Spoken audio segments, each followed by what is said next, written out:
So, hallihallo zusammen. Ich hoffe, euch geht's gut. Ja, wir spielen jetzt weiter Sherlock Holmes, Crimes and Punishments. Ja, wir waren ja letztes Mal stehen geblieben beim Fall Nummer 2, das Rätsel auf den Gleisen. Ich bin letztes Mal gar nicht weitergekommen. Hat mich ganz komisch gewundert. Aber ich hoffe, wir kommen heute weiter. Also sage ich mal, starten wir, oder? Los geht's.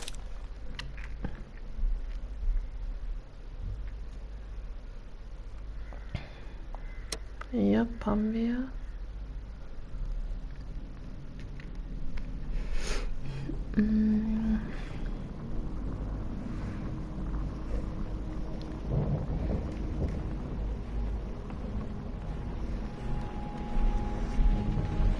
Okay, auf jeden Fall fortfahren.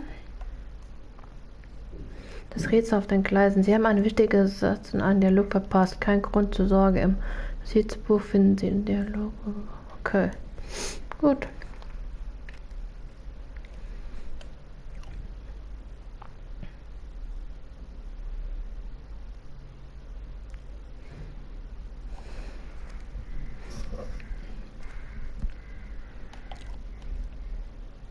Fortfahren.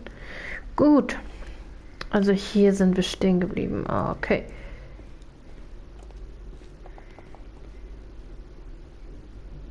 Und da müssen wir auch direkt rein.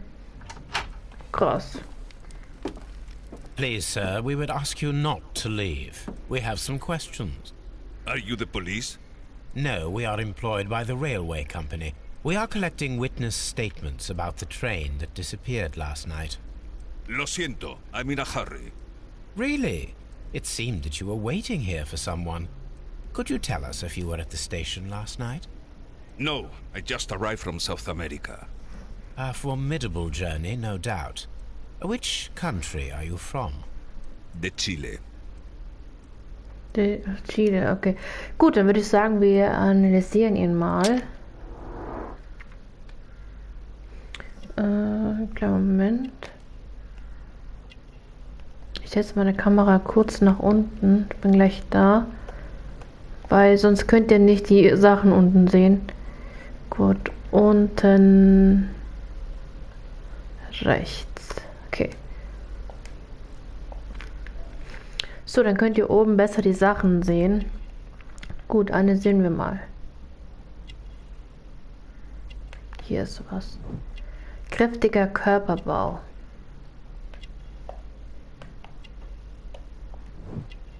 Teure Zigarren.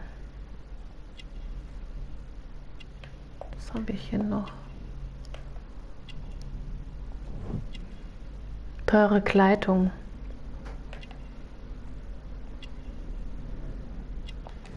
Falten.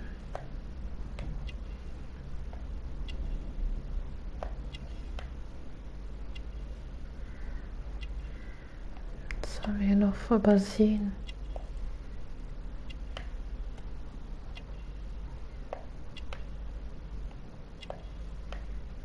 Das haben wir. Ah, hier. Kampfsport. Ich dachte, Sie wären Mexikaner. Chile? But you are Mexican.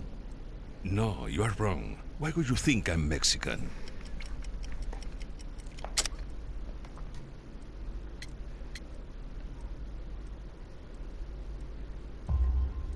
Because of your cigars.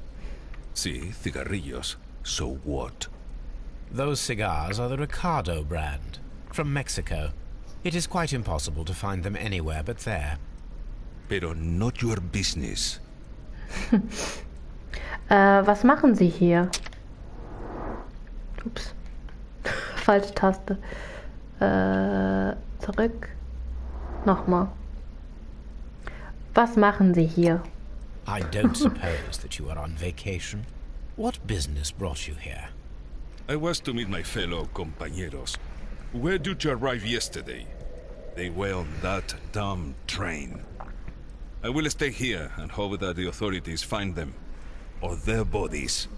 It's now my responsibility to repatriate them. Who authorized you to do that? the company I work for. Could you tell me the name of the company? It's not your concern. And what is your name? Enough questions. Buenas tardes. Not a very friendly man, and he is lying. He said that he just arrived, but we know that he's been Ja, here ich for denke auch, er several lügt. days.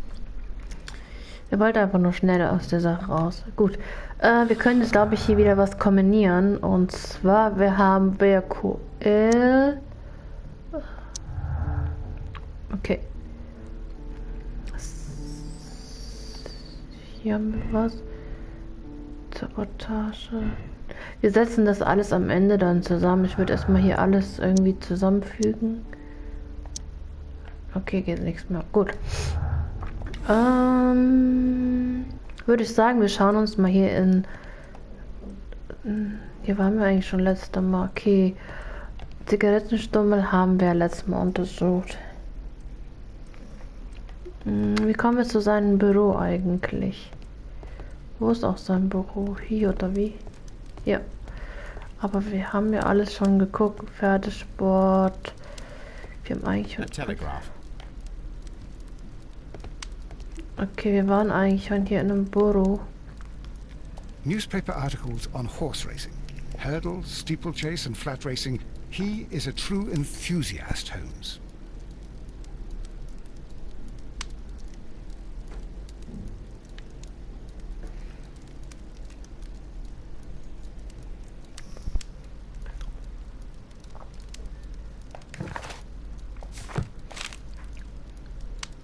Betting slips for horse racing. Ah, die kann man auch umdrehen. Ah. The sums are quite impressive. It can be an expensive vice. This man had probably used all his savings.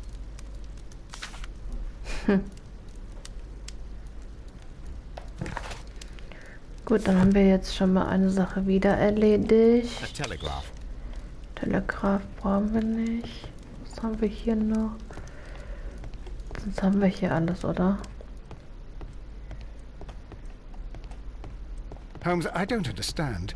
Why do you care so much about this business with the mines?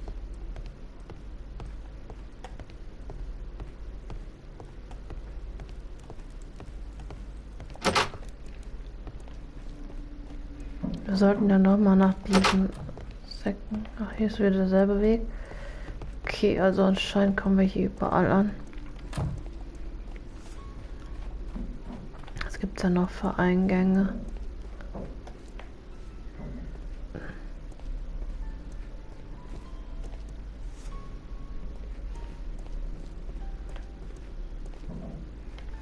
Trainstation. Hier muss ich unbedingt rein. Wie komme ich da rein?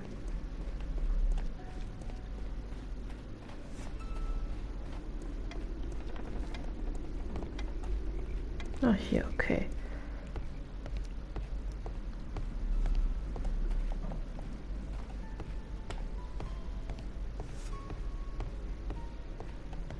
Aber hier habe ich alles durchsucht. Watson, would you like some tea? No.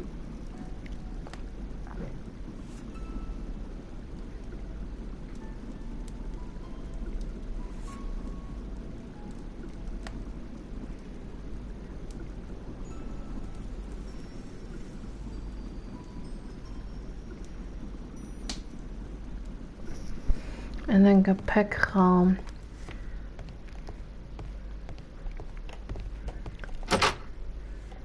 Nee. Wo ist hier nochmal der Gepäckraum?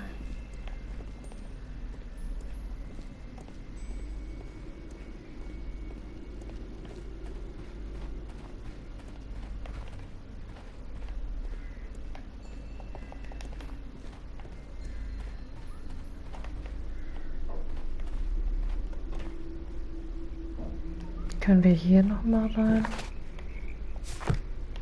Dann kommen wir hier nirgends ins Gebäude rein.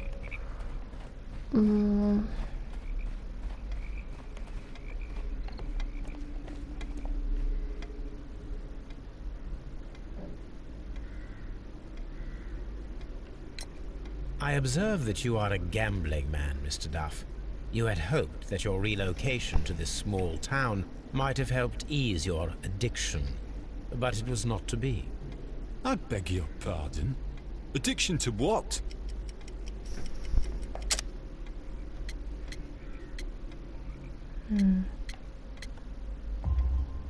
We found a number of horse racing tickets inside your office. Well, well, we all have our weaknesses. An expensive obsession, surely, for a station master.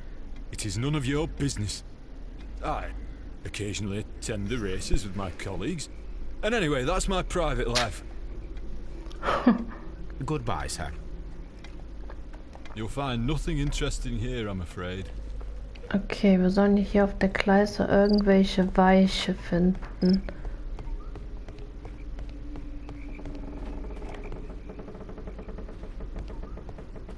Aber wo? This railway branch should lead to the quarry. Hier, Einbahnweiche. The switch is rusted, but it still works.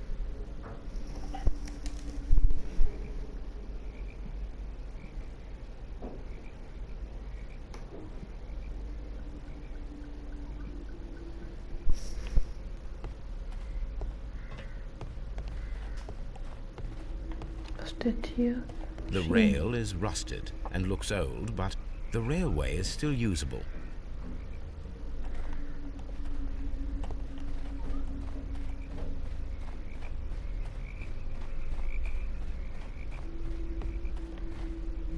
Gleisen. The railway ends here.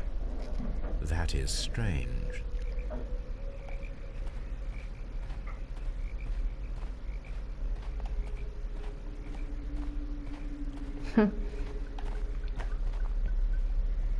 Aber schon schön sieht es aus, finde ich.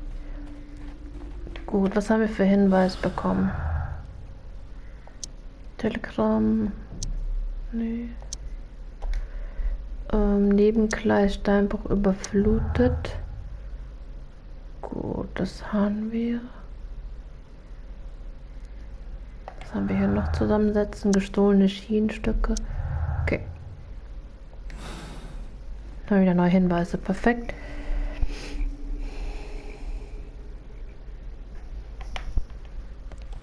Gut. Gebe ich hier lang.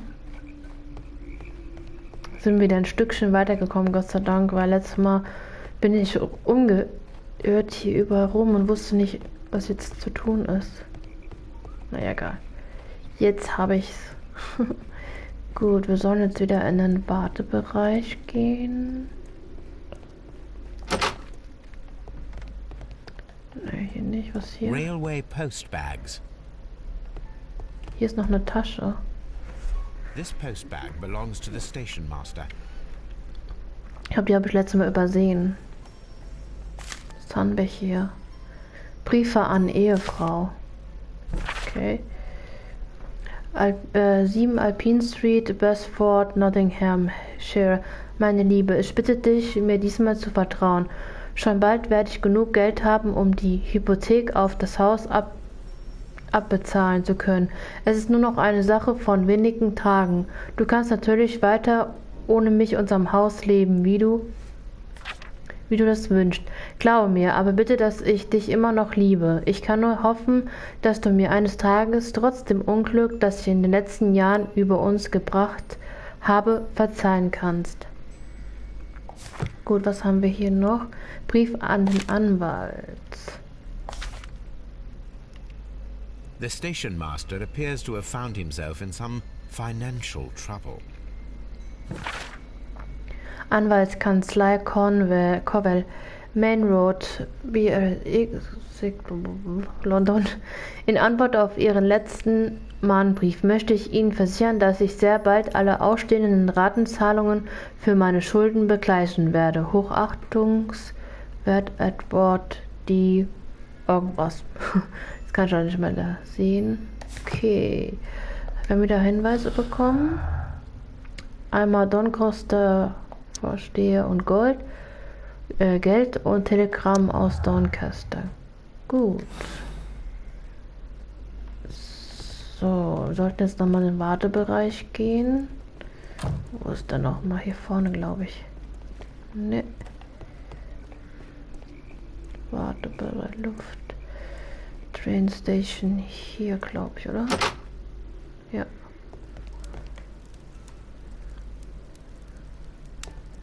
Aber hier ist keiner. Ah, der ist ja vorhin aufgetaucht. Stimmt, stimmt.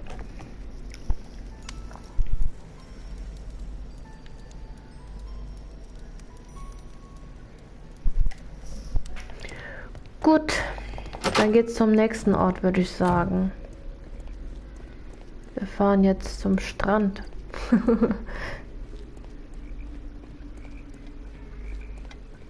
Oder warte, sagt er noch irgendwas? You'll find nothing interesting here, I'm afraid. Nö. Gut, gehen wir weiter zum Strand.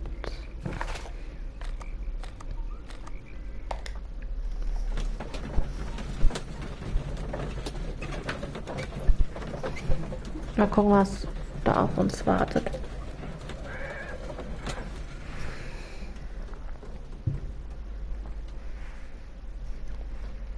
Gut, wir sind ja schon da. Sehr gut.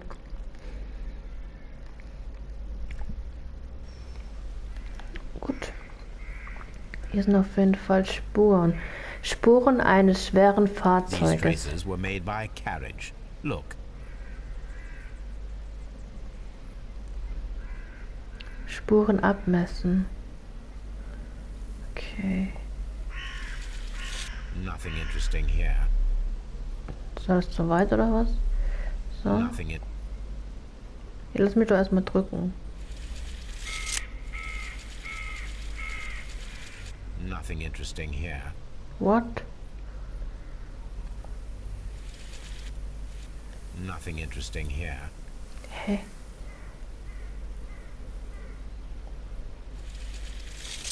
The distance between the okay. tracks is about 6 feet 7 inches. Okay. Was haben wir hier noch? The vehicle would have been heavy, as these tracks are quite deep. The vehicle pressed this stone into the ground. It would have been quite heavy. These traces are relatively fresh and were made by a large truck loaded with materials. The traces found at the disassembled shed near Evesham and at the lake were from the same vehicle.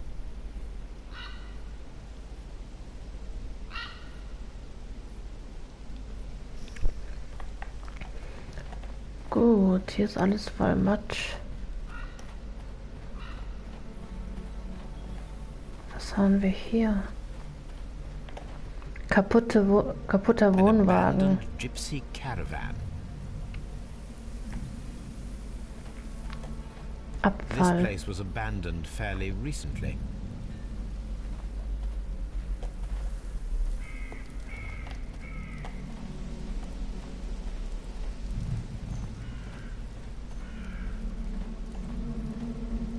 Observing the coastline and the moored boats, we are able to see that the lake's water level dropped.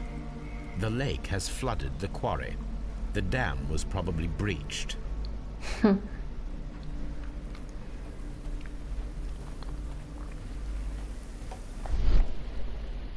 Küstenlinie, Abfälle am Strand. Oh.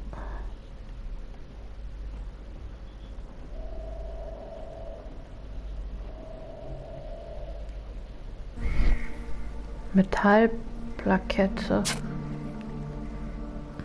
A label with the name Las Zarpas. Las Zarpas.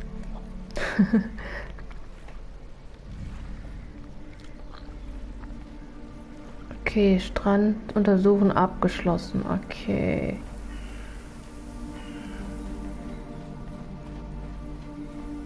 Was haben wir hier?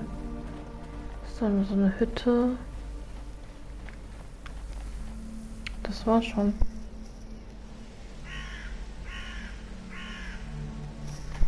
Wasserspiegel gesunken ist.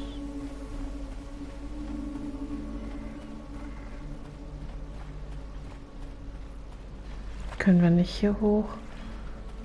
Ich gehe mal hier irgendwo lang.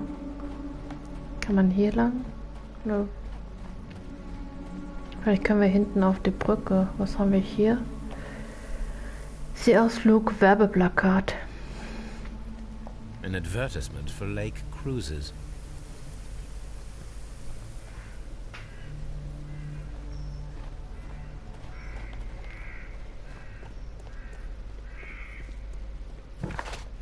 Ah, hier geht's wieder weiter. Oh, stopp.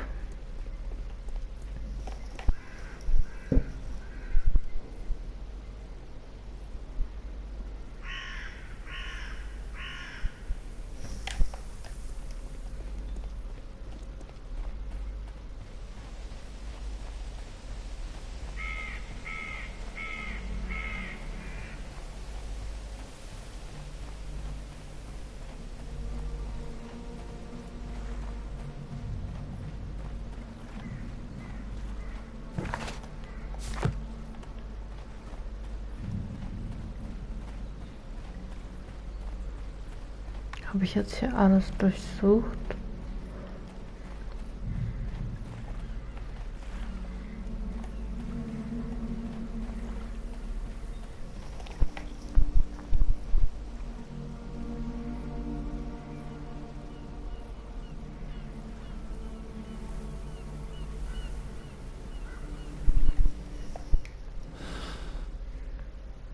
Welche Hinweise? Nö.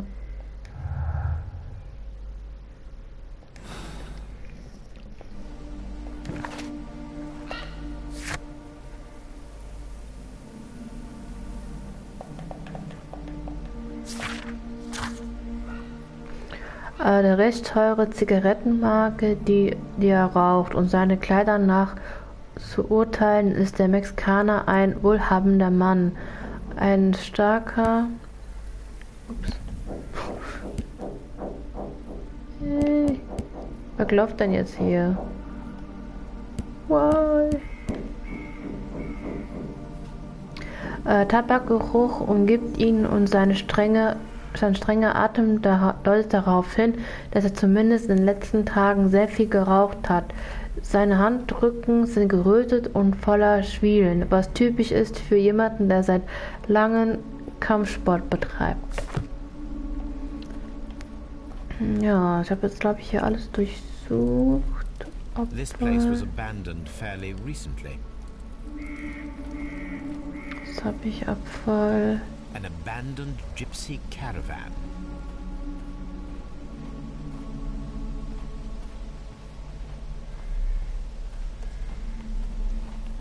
Habe ich jetzt hier alles, oder wie?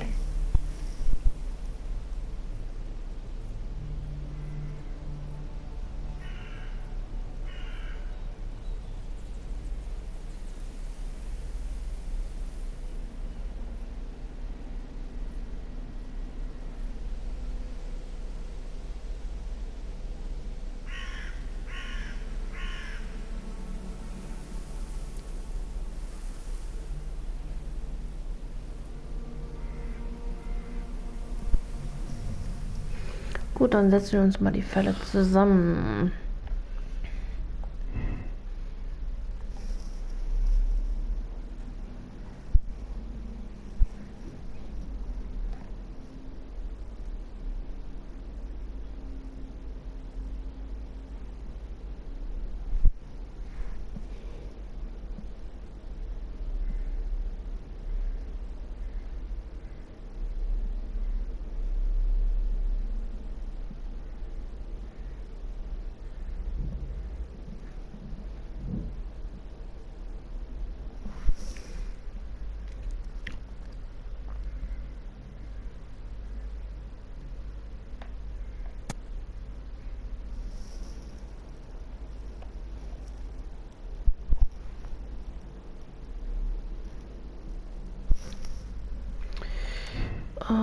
Wir gehen erstmal hier. Was steht hier? Kam nie in Chesterfield an.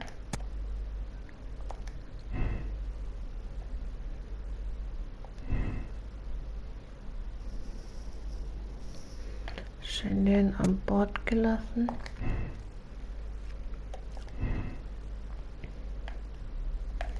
Robin Fonds Opfer.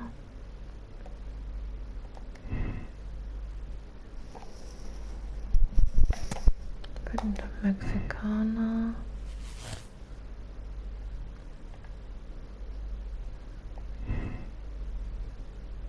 Sabotage.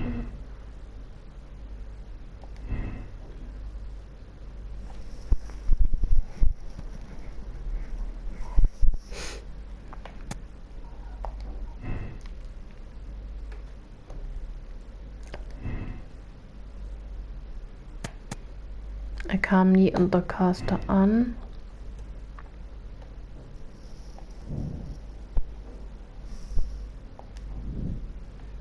Das fehlt dann noch.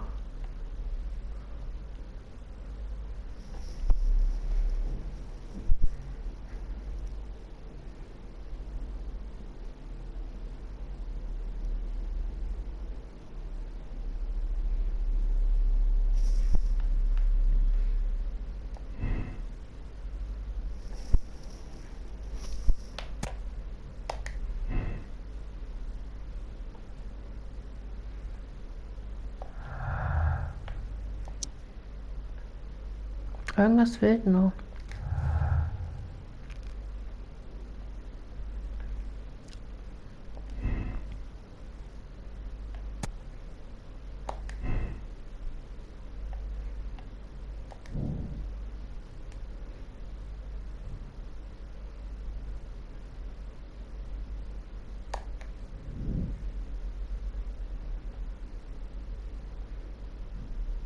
Irgendwas fehlt noch.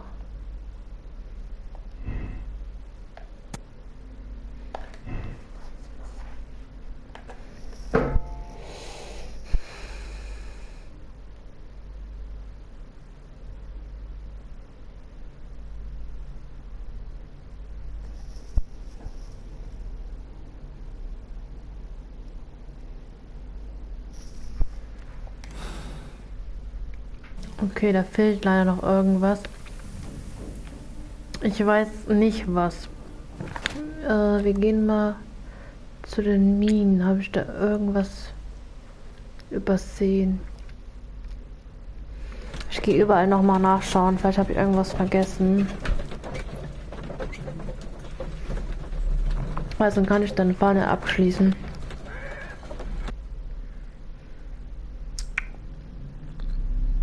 Was hatte ich hier noch als Hinweis? Schweres Transportfahrzeug, das fehlt dann noch.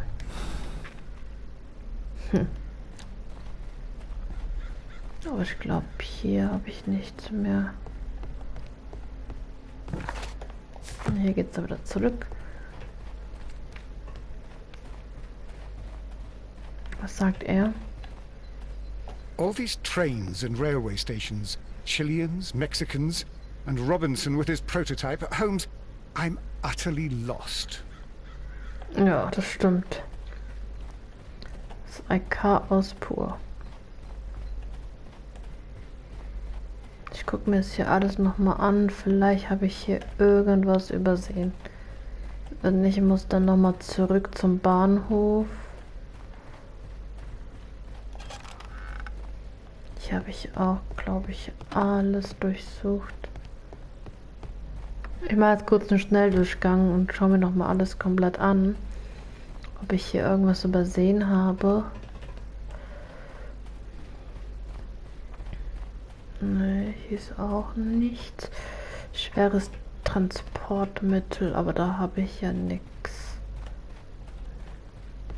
Das haben wir ja auch in die Luft gejagt. Dann gehen wir jetzt mal zum Bahnhof nochmal.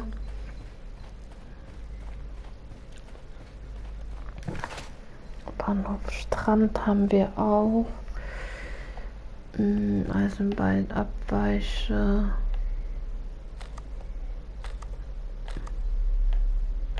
Fahren nochmal nach Dorncast.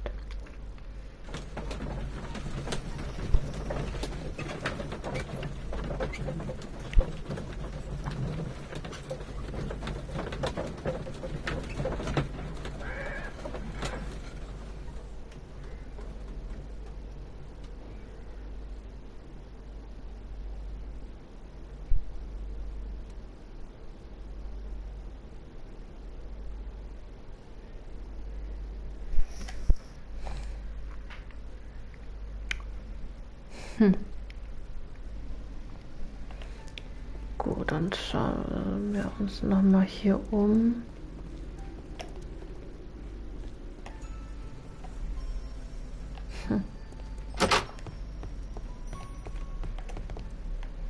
Zigarettenstummel hatten wir, aber da konnten wir nichts mit draus machen. This ashtray is full of ash and cigar stubs.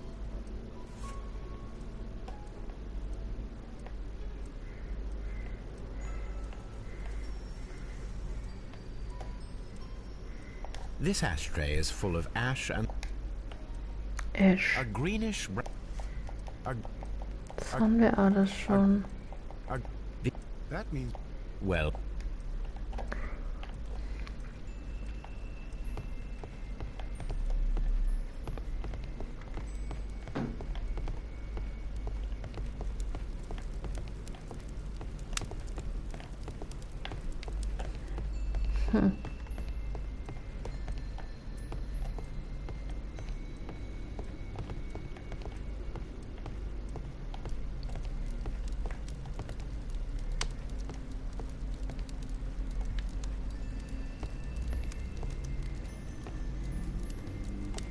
Okay, ich habe anscheinend hier alles abgeschlossen.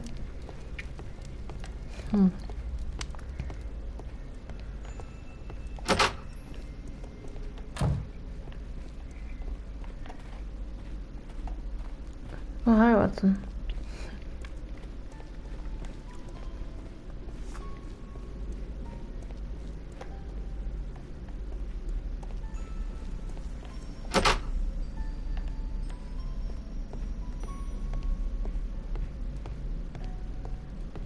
Hier war ich ja auch schon drin. Ich glaube, es jetzt auch nichts mehr. You'll find nothing interesting here, I'm afraid. Er sagt auch nichts mehr. Hier ist auch noch Zettel.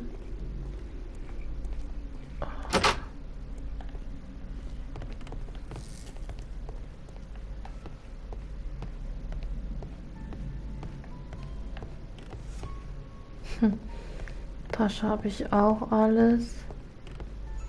railway post bags.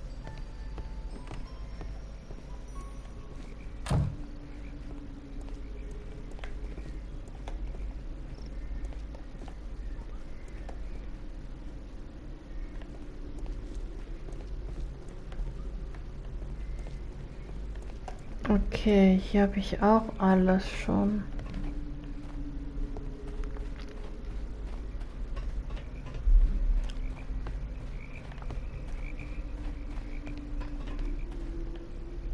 The rail is rusted and looks old, but the railway is still usable.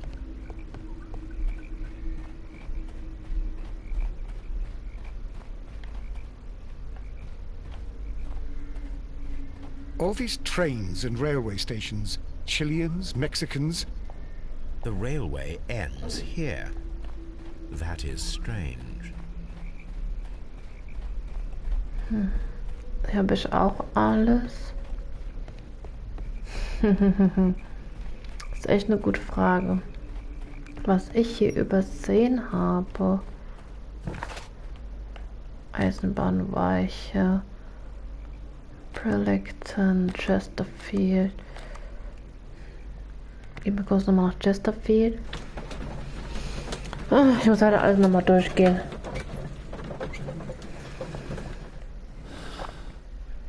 Ich habe hier alles, aber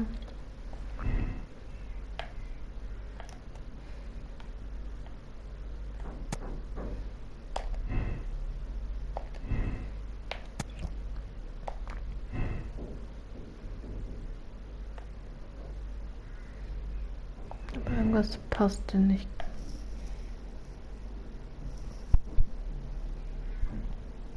Ach so, passiert da in Chesterfield.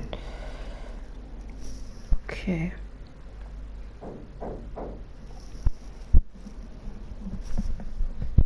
Wir haben alles. Sabotage. Was haben wir hier noch?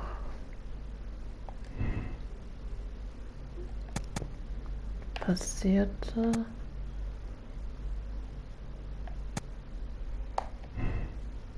Kam nie an. verschwand. Früher. Ja, irgendein Moment versteht ja noch mal.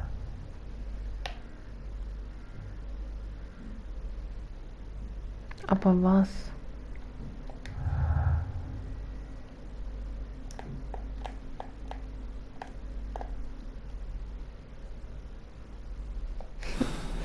Gute Frage. Ich gucke jetzt noch mal an den verschiedenen Orten nach. Vielleicht habe ich irgendwas übersehen. Ich habe keine Ahnung. Das haben wir. Hier haben wir auch alles. Telegramm, Alphabet. Ich glaube, das Alphabet haben wir I had auch. thought that all stations. Ja, das haben wir auch.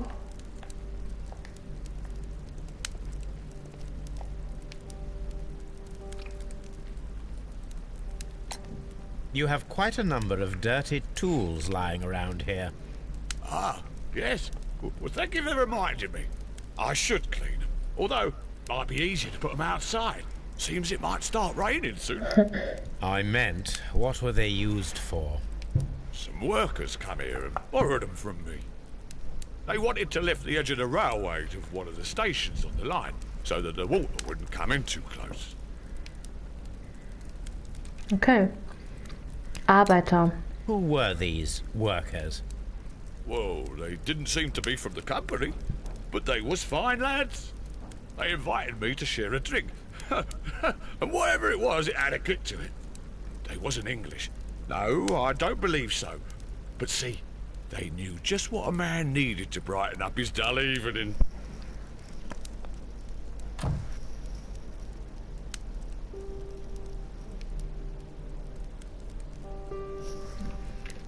Okay, jetzt haben wir hier ein bisschen wieder was herausgefunden. Ah, will I ever get any peace? Jetzt haben wir irgendwelche... Nee, immer noch nicht. Moment. Mexika, Falle.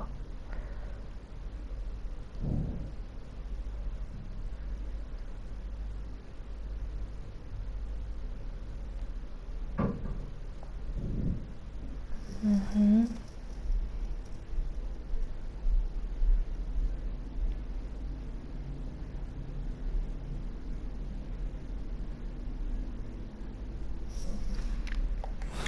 Ist noch nicht gelöst, aber wir haben jetzt hier alles durchsucht. Gut, dass ich noch mit ihm gesprochen habe, weil sonst hätte ich das dann auch nicht geschafft. Sag ich mal diesen Teil hier.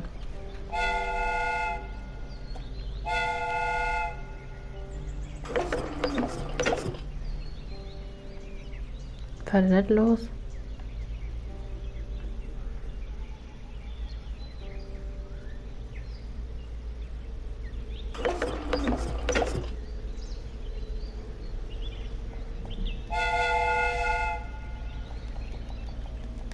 Hier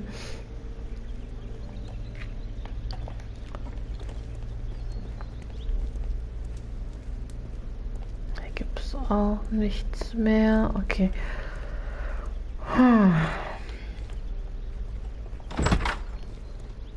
Dann haben wir anscheinend ja auch alles schon gemacht, wie es aussieht. Was gibt es hier noch? French wine, a remarkable vintage.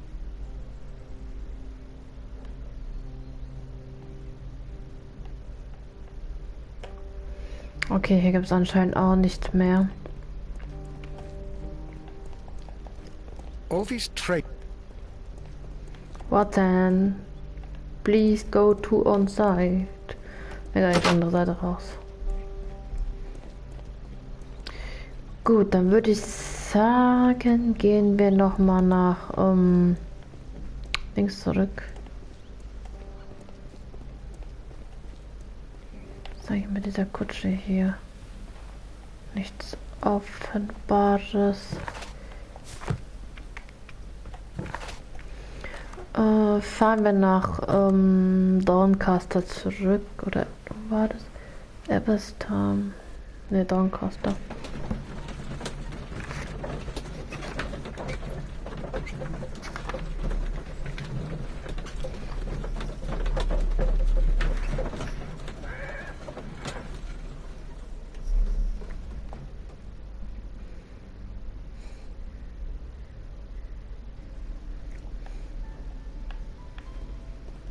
Vielleicht können wir nochmal mit diesem Mr. Duff sprechen. Weil... Was habe ich hier noch? Hier gibt es uns nichts.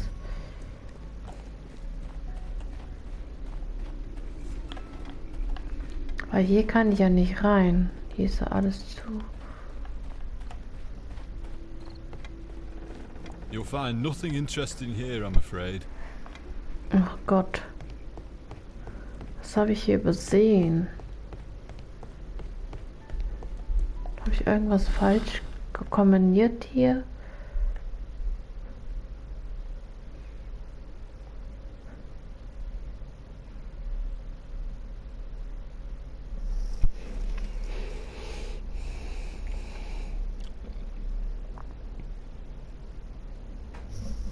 Gleich zum Steinbruch.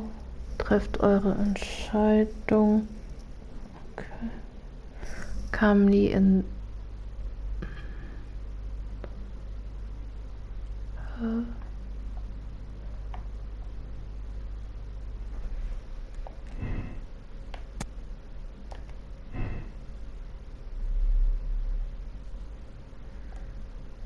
Das passt dann wieder nicht hier.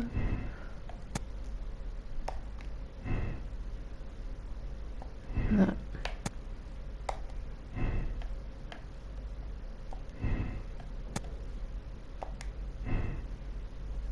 Das ist auf jeden Fall Sabotage.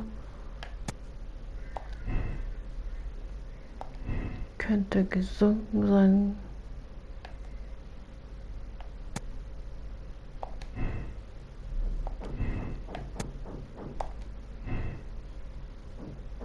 Das ist falsch.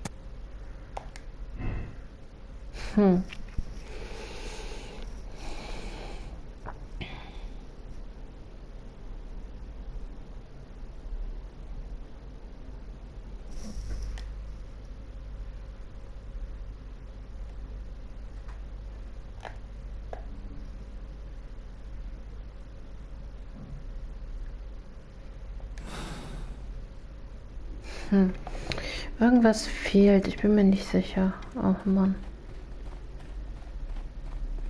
Aber was habe ich übersehen?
Puh.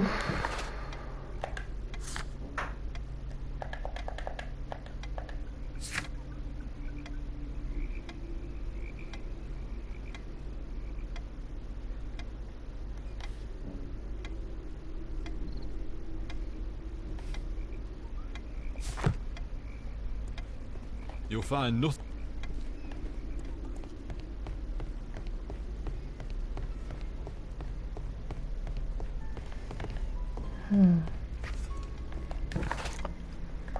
Dann gehe ich vielleicht noch mal. Puh. Was war noch bei der Eisenbahnweiche? Gehe ich da nochmal? Ich gucke jetzt überall nochmal. Keine Ahnung.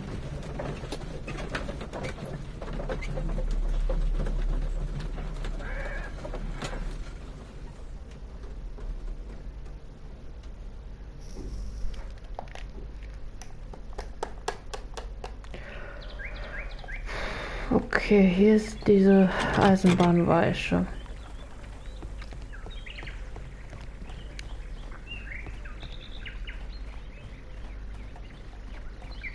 Hier auch. Right. This is interesting.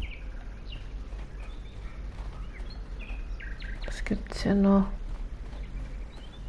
Denke mal nicht so viel.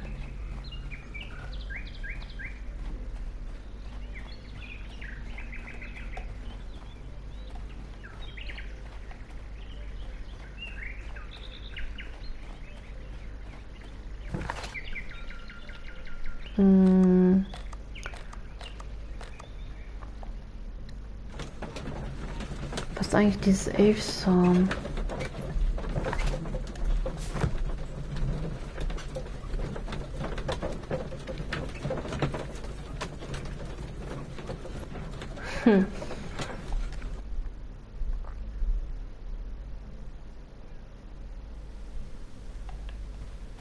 Ah, hier waren wir am Anfang. Habe ich hier irgendwas übersehen?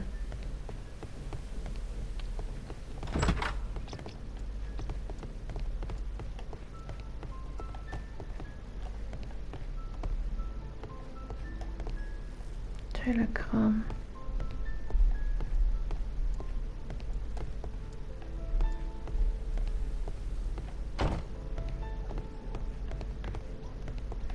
The entire train has disappeared.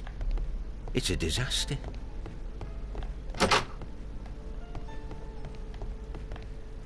Hier ist auch alles okay.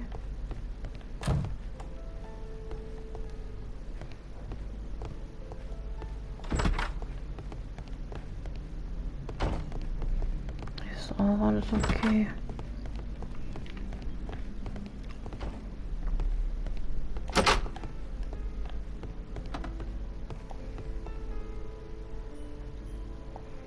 Ja, das haben wir ja alles schon.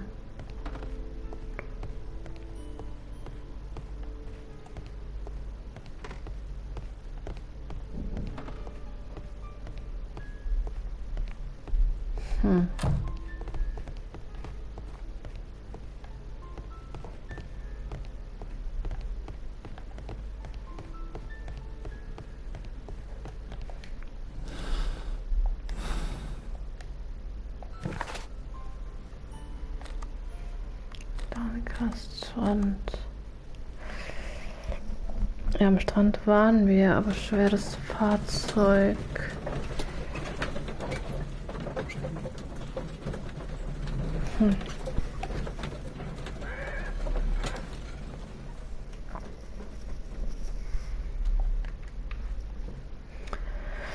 Tja, das ist manchmal so, dass man nicht alles so findet. Das sind auch Pferdespuren.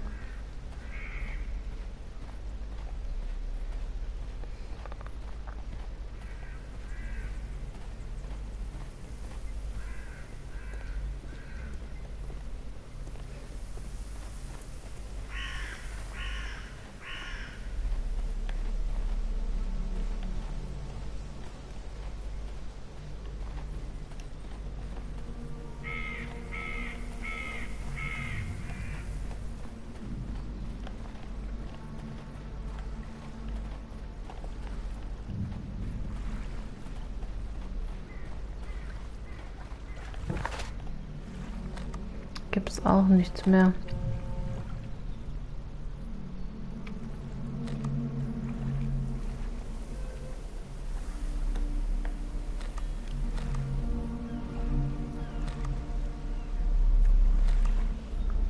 Ich habe keine Ahnung.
The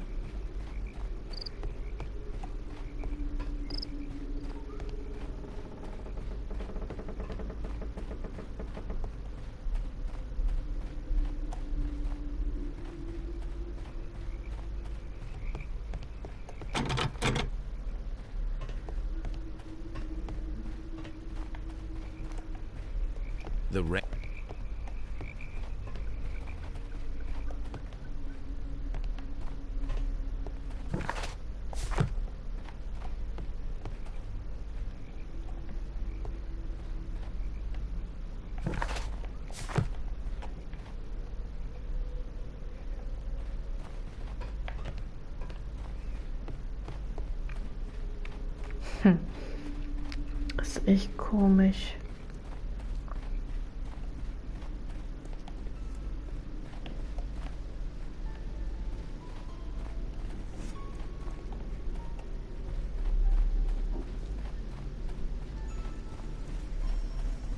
Was habe ich hier übersehen? Ich verstehe es nicht.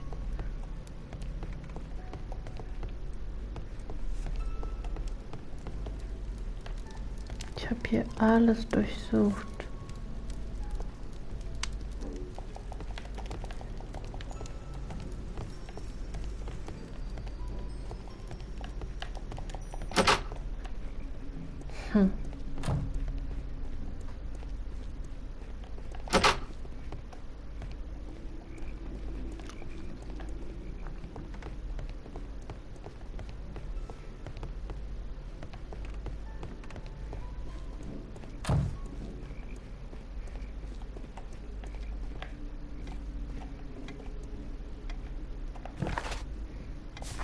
You'll find nothing interesting here, I'm afraid.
Lass gucken.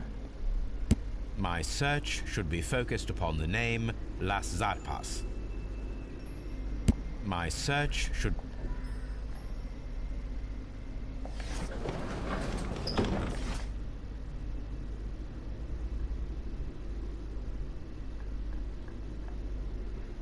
My search...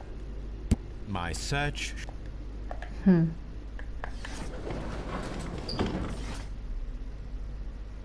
My search should be my search should be my search should be focused upon the name Las Zarpas. My search should be focused upon the name Las Zarpas. My search should be focused. My search. Keine Ahnung. My search should be focused upon the name. My search should be focused upon the name Las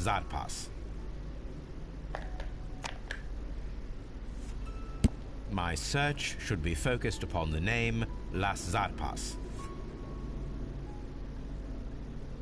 My search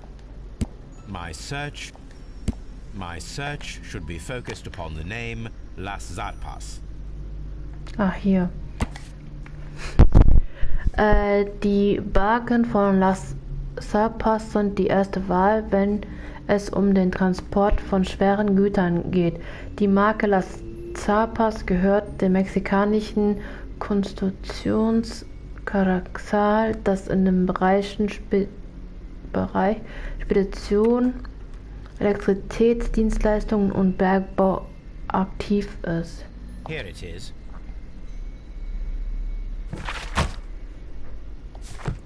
Ah, ja, jetzt habe ich das, na toll. Und ich laufe überall in den ganzen Orten rum. Egal. Gut, jetzt können wir hoffentlich den Fall abschließen. Ja. Ja. Okay. Barschen. Was haben wir hier? Der Zug wurde im überfluteten Steinbruch versenkt. Mexikanerzug versenkt.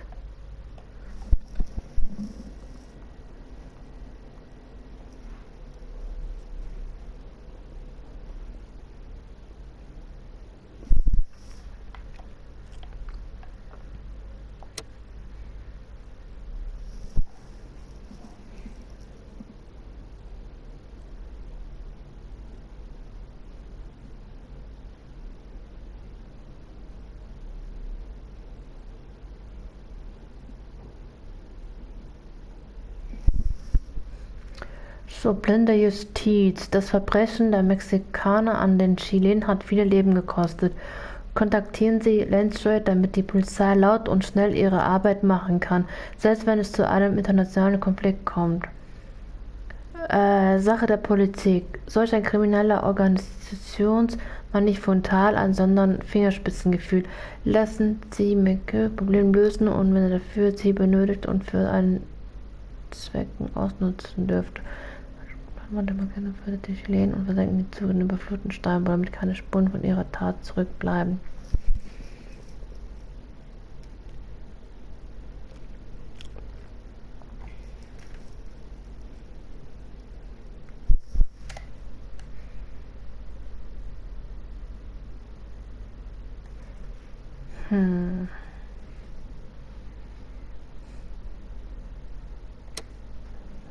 Ich mach das dann nicht.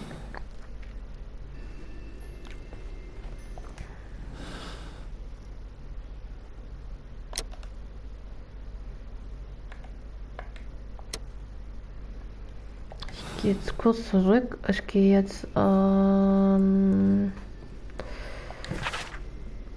links zurück. Doncaster.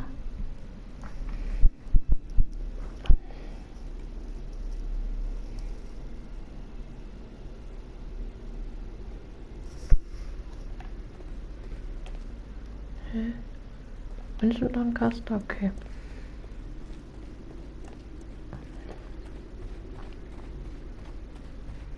Sagt er was? You'll find nothing interesting here, I'm afraid. Gut. Dann...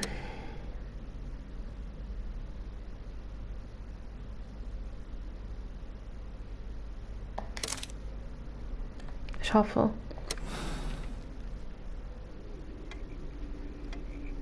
Then the case is solved, Holmes. What do you intend to do? Well, I shall require assistance for the arrests. There were accomplices. Ah, but I know that look. You have your own ideas. What are they, Holmes? On the one hand, we have Mycroft and his tedious political games. He will locate the guilty parties without any trouble. But it will be a long and drawn-out process, and possibly with some compromise that will be to Mycroft. Our other option is the local constabulary, and advice from our friend Lestrade. The problem we have there is that the authorities seem to be incapable of acting quietly. They rely on brute force. It could result in an international scandal. All the same, I think that I prefer the Force's methods. It would be better to resolve the case quickly and efficiently, without any talk of politics. Let us go home, then. I'd like to begin writing a draft of this story. No, I did not say that we had finished here yet. Well, all right. What did I miss? Watson, we know that the Barkazas Company directors were drowned in the flooded quarry, along with the train and Robinson's prototype. But we still need to corner the guilty party. But how do you intend to prove... Oh, no. Please don't tell me we have to dive into the lake. Huh. You may rest assured that I have a far better idea. Of course, you already had a plan. Well, the case is solved, and we shall be heading home. May we have 2 tickets to London, please? Right away, but... Wait a minute. You've solved the case? In a manner of speaking, can you believe that the rescue service miraculously saved one of the Chileans who were on board the train? The police have ordered his immediate escort to London on the next train. He pulled through, then? He's alive? Yes, by extreme good fortune. His condition is quite serious, and the method of transportation has its risk, but he will be held securely by the doctor and police officers. Ah, really? Your station will be famous, Mr. Duff. The journalists will be here before you know it. Goodbye, sir. Goodbye, gentlemen.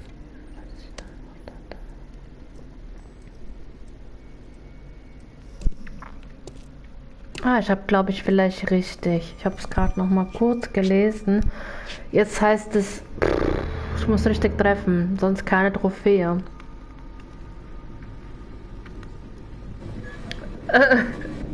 Was ist das? Gentlemen, you are under arrest. Caramba! You traitor! You double-crossed me! Oh Gott.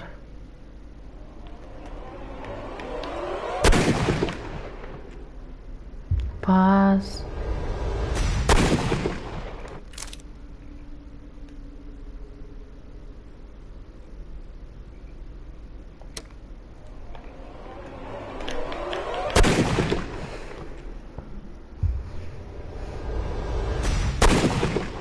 Shit. Aber wie schießt man?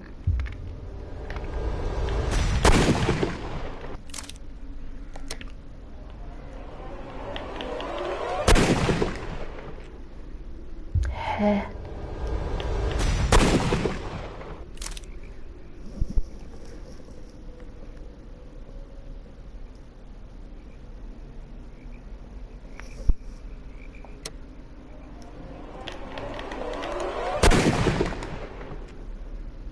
Moment.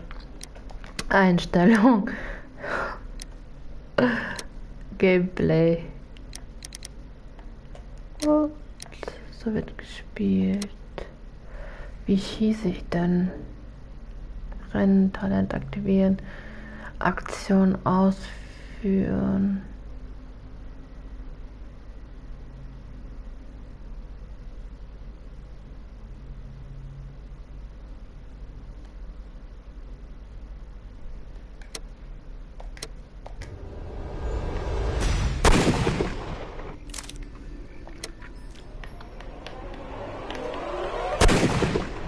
Oh Gott. How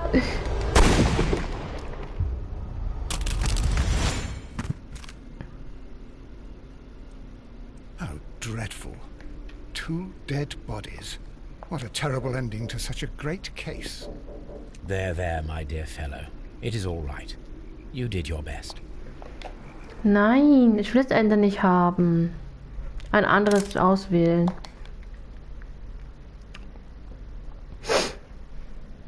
Weil sonst kriege ich keine Trophäe. Jetzt weißt du, wie man schießt, Gott sei Dank. Oh Gott, Leute. So.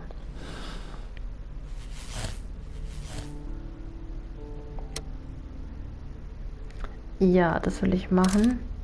Ja. Gut. Then the case... Ich überspringe das jetzt schnell mal. Well, the Jetzt muss ich unbedingt treffen.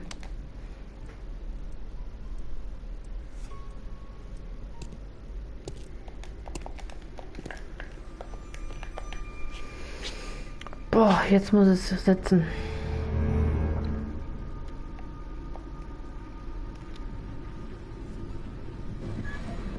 Ich muss die Waffe irgendwie aus seinen Hand schießen. you Wie soll are ich das under arrest. machen? Caramba! You Caramba. traitor! You double-crossed me!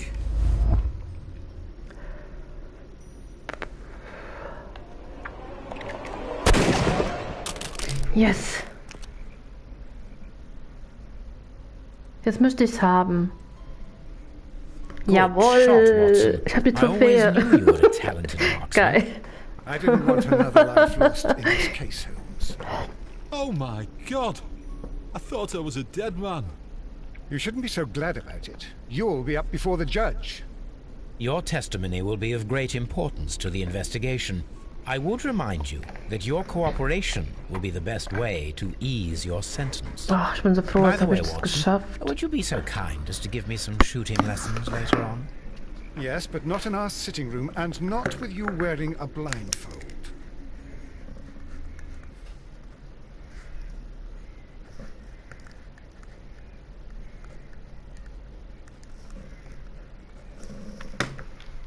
Na klar. Dieser bin ich zufrieden damit. Persönlichkeitsstufung Gewissenschaft. Cool. Entgleist. Trophäe.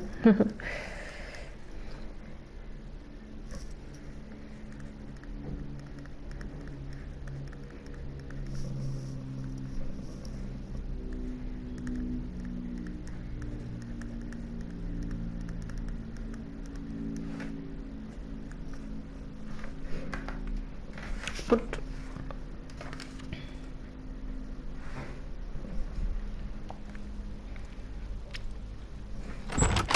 Und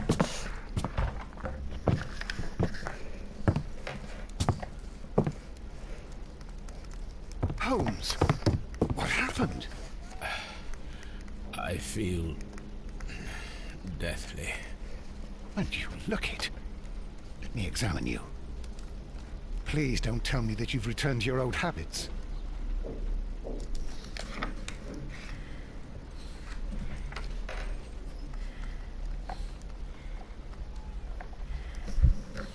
was hat er? Also ist tot. The Pupillen. pupil is dilated.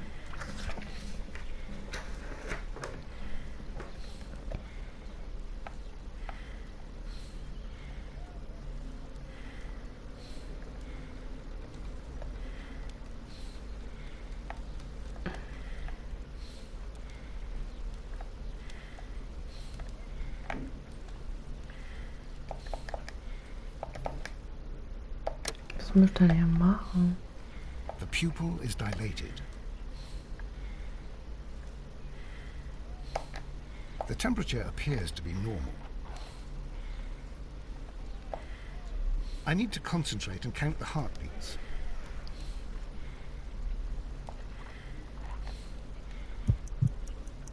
I need to concentrate and count the heartbeats.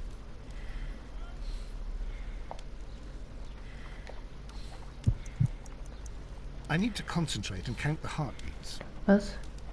Lass die Pulse ein bisschen lang die Herzschläge zählen.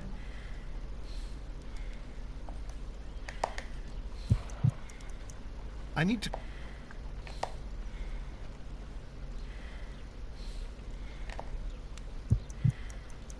I need to concentrate and count the heartbeats. Hä, was muss ich denn machen? I need to Ich überspringe das mal, ich habe keine Ahnung, wie das around geht. 50 beats per minute. But you're dying, Holmes. Your pulse rate is dropping. We need to get you to the hospital immediately. The antidote. Give it to me. The antidote? You mean that you're poisoned? Now. Please. Here, drink it all. Don't tell me that you did this to yourself. Hemlock and Datura I was compelled to. Holmes, imagine if I'd not returned home when I did. What might have happened? I knew that you would. Mr. Holmes, Inspector Lestrade is here to see you. Mr. Holmes is unable to see anyone at the moment. He is unwell. A good day, Inspector. Ah, Mr. Holmes. I'm glad to find you here. I gut. need your help. This is a strange one. We have brought in 2 young bankers from the city, sons of lords, members of the chamber, and so on and so forth. They were found stranded in a rowing boat that was drifting on the Thames. A romantic escapade with an unhappy ending, Lestrade. What? Well, yes, they were both in the bath, but... What? As I said, And they were tied together. you are lacking in imagination, Inspector. Well, no, I'm not. Anyway, there was a banner flapping about in the boat with the RMS Oceanic printed on it and signed by the Merry Men. The Oceanic. Isn't that the largest steamer ever built? Yes. And these 2 young banker chaps are sons of the owners of the White Star Line, the company that built it. There are rumours of corruption. I'm not interested in politics, Lestrade. I'll keep it then. Here's another one that's a bit more complex and maybe to your liking. It's a murder, but we're unable to find any weapon. We haven't touched anything. It's at the Roman Baths in Strand Lane. A murder, a vanishing weapon, the Roman baths. That's for us. Watson, fetch your hat.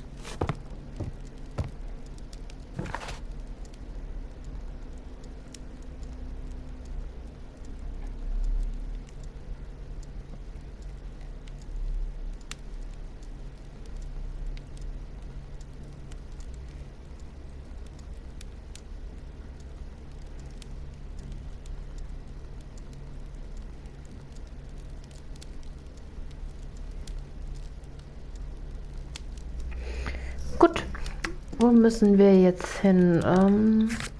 Steht hier. Treffen Sie sich mit Lestrade in den Thermen von Strand Lane. Was ist das? Die Harpune, mit der schwarzen Peter getötet wurde. Was haben wir hier? Das habe ich ja schon, okay. Es war sorgfältiger geplanter Mord. Die Mexikaner töteten die Chilenen und versenkten den Zug im überfluteten Steinbruch, damit keine Spuren von ihren Taten zurückblieben. Der Damm spielte... Mexikaner tötete die Chilenen und versenkten den Zug über die Fluten. Damm spielte ihn dabei die Karten. Sie benutzten... die benutzten eigenen Barschen, um den Zug auf das Wasser zu schaffen und versenkten ihn dann im überfluteten Steinbruch. Einen Teil der Schienen entfernten sie, um die Tat zu vertuschen. Das Verbrechen der Mexikaner an den Chilenen hat viele Leben gekostet. Aus diesem Grund wurde entschieden, schnell zu handeln. Lestrade wird informiert werden. Okay. Lestrade in den Thermen von Strand treffen. Und warte kurz auf die Karte.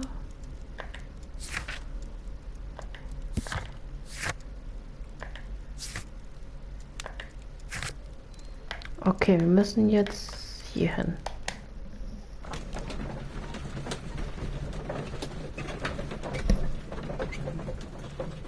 Ich bin gleich wieder da, ich will mir kurz was zu trinken.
So, ich bin wieder da.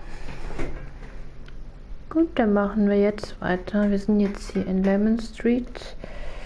Mein Controller. So. Gut, weiter geht's. Fortfahren.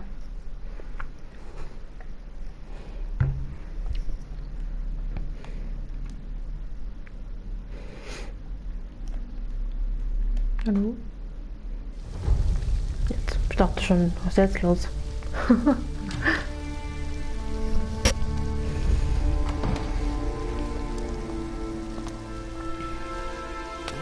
Beautiful place. Auf jeden Fall. Sieht sehr schön aus. The body of Sir Rodney Bentcliffe is still in the steam room. It has not been touched, per your usual instructions, Mr. Holmes. I shall be waiting for you here, but please hurry. Verdächtige? Are you able to identify the men who were with the victim in the steam room? Yes. The manager of the bath, Sir Gregory Pitkin, a lad from the city council, Garrow, and an archaeologist by the name of Blinkhorn. I think the plump one, Garrow, did it. He doesn't seem right in the head. Well, we shall see. Die Tatwaffe. You found no murder weapon? No, and that's why I called you. All three witnesses and the victim were locked in when the murder occurred, and they remained so until we got here. We even had to pick the lock to enter.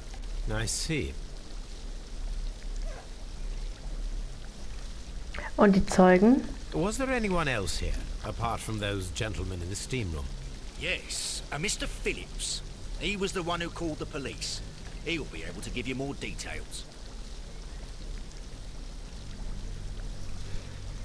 Gut, Tatort und Thermen untersuchen. Das machen wir gleich sofort.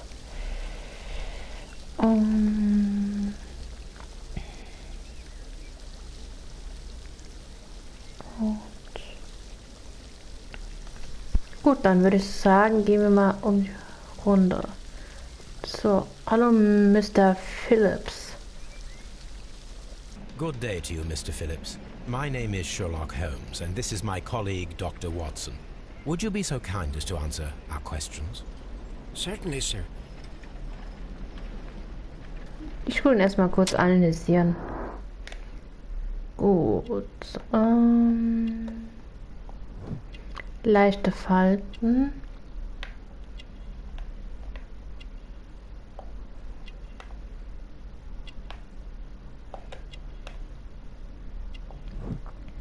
Schnittwunden, schneidet sich, lebt alleine.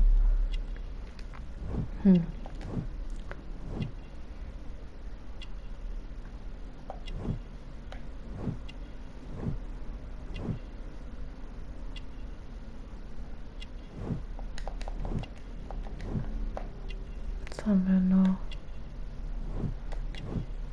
Gestärkter Kragen.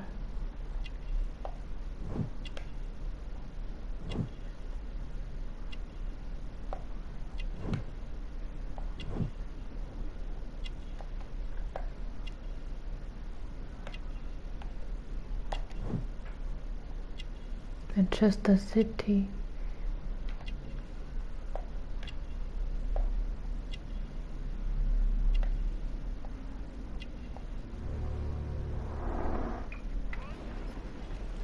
Was ist geschehen?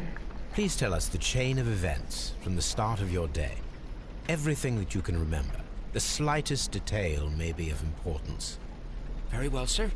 I came in at 6:30 this morning, and I opened the baths.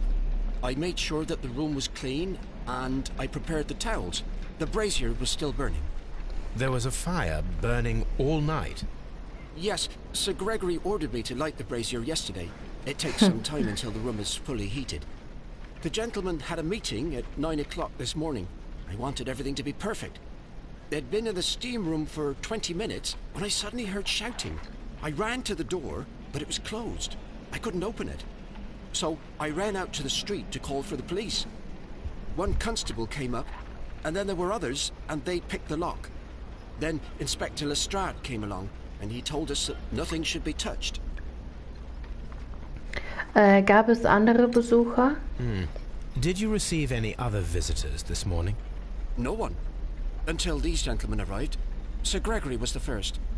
And then, while we were discussing work details, Sir Rodney and Mr. Blinkhorn arrived, and Mr. Garrow followed. What happened after that? I waited until they'd all entered the steam room, then I returned to the hall. The changing room door was open, so I should hear if they needed anything. You would have heard if someone had entered or left the steam room. Certainly, sir. These doors make a lot of noise. Gut. Dann, das haben wir jetzt hier. Finden Sie die verschwundene Tatwaffe, mit der Sir Rodney Bancliffe ermordet wurde. Okay. Die antiken Thermen von Lärmen sollen bald der Öffentlichkeit zugänglich gemacht werden. Doch welche Geheimnisse und alte Flüche schlummern dort? Nur ein Mann kann auf den Grund gehen. Wahrscheinlich wir. Gut. Ella Phillips. Phillips kommt aus Manchester. Er achtet offensichtlich auf sein Äußeres und gilt als ein guter Angestellter. Diesen Morgen war er auf der, keine Ahnung, wie das steht, und hat ein Telegramm verschickt, vermutlich in seine Heimatstadt. Ich verdecke das eine Wort. Gut, was haben wir hier noch? Was haben wir hier? Steht hier? Friktarium. The steam room's on the other side, Mr. Holmes. Okay. Kann man den Brunnen noch ein bisschen... Nö. Was haben wir hier? Extus. Das ist wieder der Ausgang. Sutarium untersuchen. Warte mal, Sutarium untersuchen. The steam room. Okay, Dampfraum. Alright, gehen wir rein. Das ist eine Sauna sozusagen. These clothes belong to one of the suspects from the steam room. Clothes belonging to one of the suspects.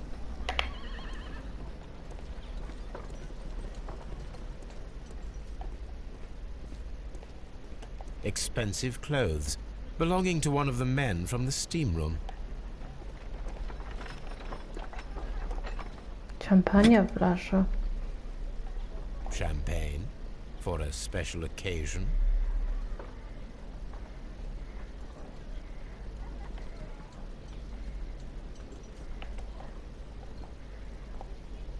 Unopened.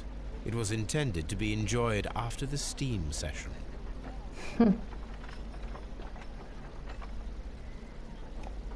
Champagne. Was habe ich denn noch übersehen? Das ist ungeöffnet, das ist klar, aber...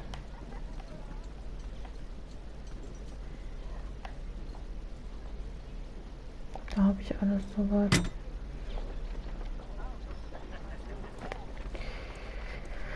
Okay, was haben wir hier?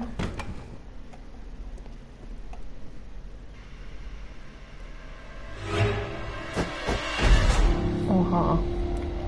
Good Lord, Holmes. Ah, death with a peculiarly Roman piquancy.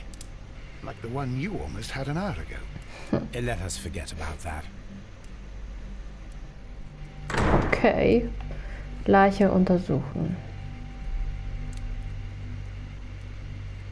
Gesicht. Wunde. There was only one hit from the weapon. It pierced the right eye straight through to the brain. Death would have been instantaneous.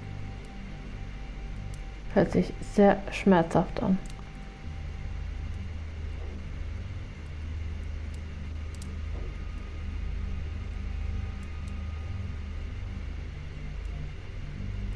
Okay, zurück. Was haben wir hier noch?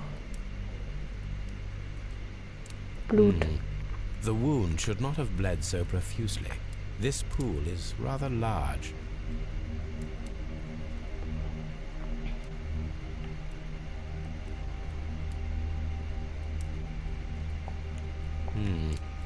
Jetzt habe ich Rechte Hand. Look, Watson. Ringfinger. He was wearing a ring. He very likely removed it before the steam session. Some dirt or earth. I'll take a sample.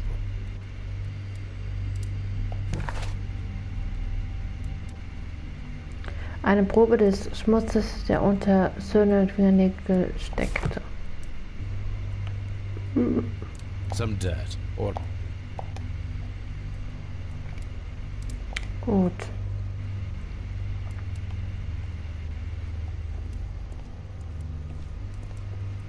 I'm in shock.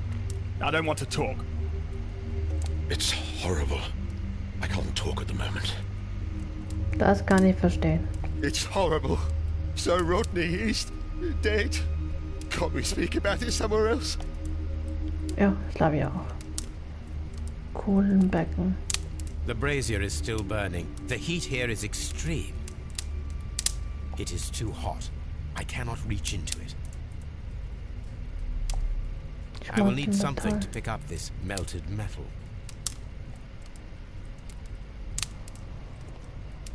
Ein Gegenstand dafür. Was ist das? Dampfhebel.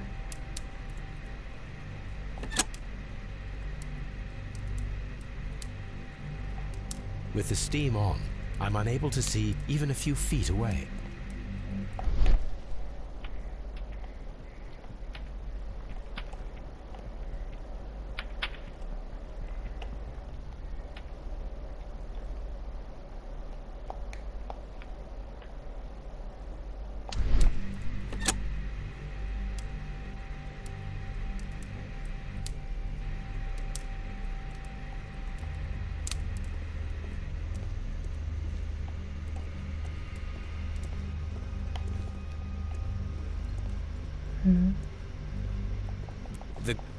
The grid cannot be removed.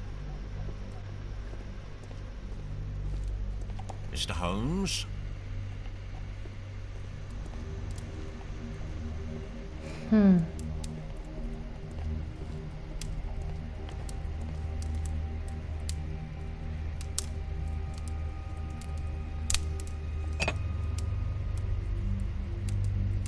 Sprungglas. One lens is cracked, probably due to the temperature of the brazier.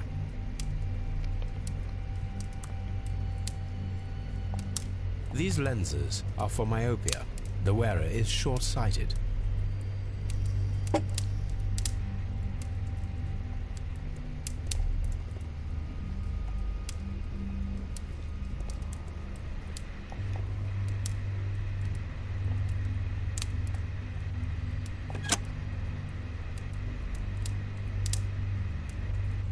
With the steam on, I'm unable to see even a few feet away.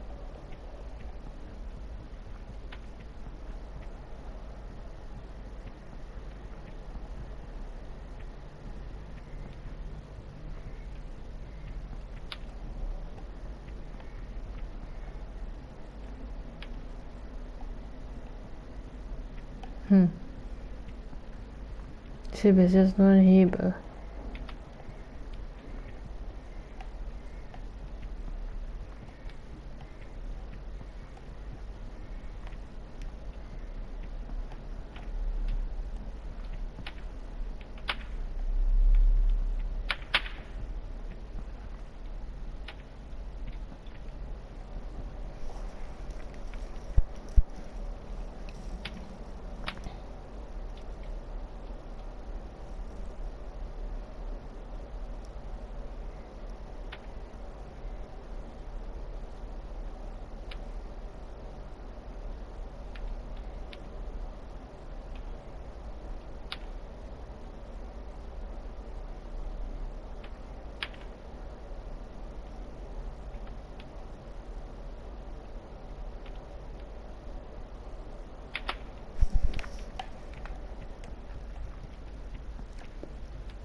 Ja.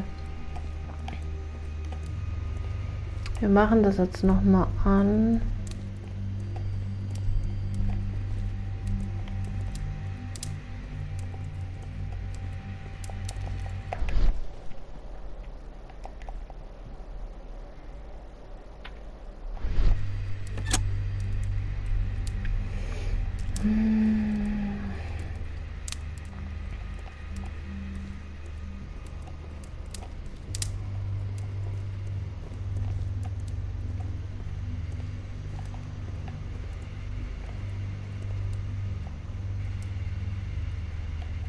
Ah, hier ist ein Schlüssel. I should check this blood sample at Baker Street.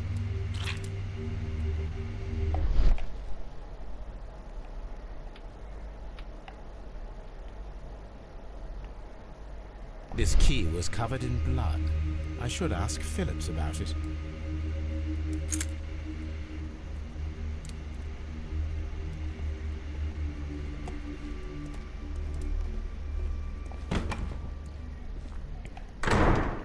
Dann gehen wir mal zu diesem Phillips.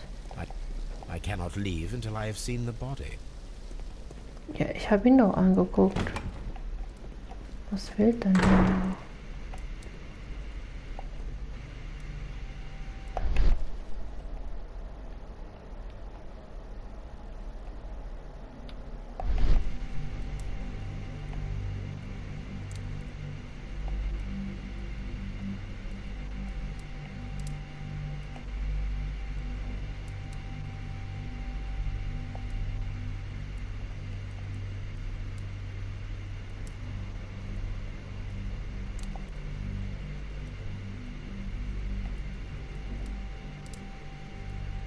There was only one hit from the weapon.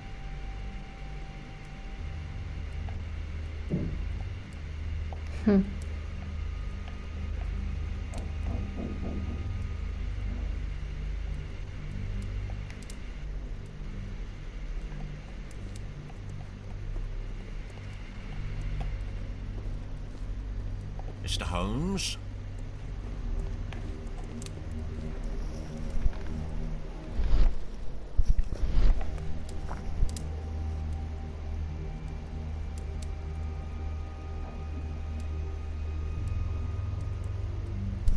Und Gelenk.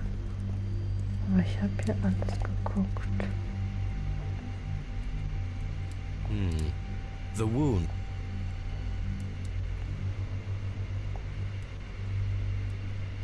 The death is here. very recent, between 30 minutes to 1 hour ago. Jetzt habe ich anscheinend I alles. think we have found all that we can here, taking into consideration the abysmal lighting. Constable, we have finished with the body. We don't have many leads here. What concerns me is that we still have to find the murder weapon. Mr. Holmes? Please have the body removed without disturbing anything else in the room. All right, Mr. Holmes. I was wondering, Holmes, it's fairly reckless to carry out a murder inside a closed chamber. Why do you suppose they did it? There are a great many possibilities. The murderer was in a hurry. Or he is an artist. Or a ghost. Or he wanted to ensure that I'd be brought in on the case. Probably the latter. You are ridiculous. Do you know that? The weapon is nowhere to be found. No. What should we do next, Holmes?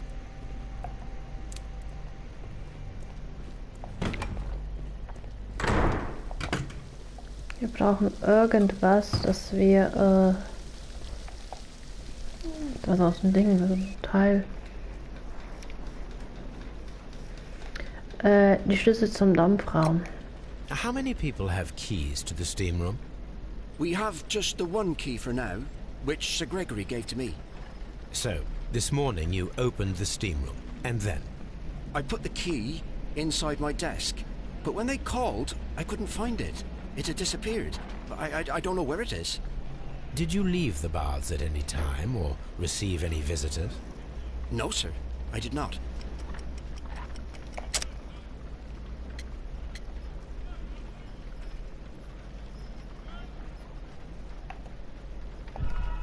Nee, falsch. Did you leave the baths at any time or receive any visitors? No, sir. I did not.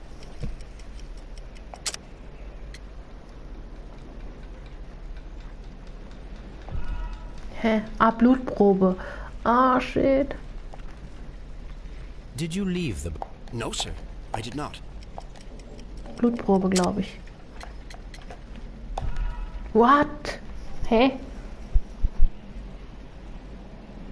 Did you leave the baths at any time or receive any visitors? No, sir. I did not.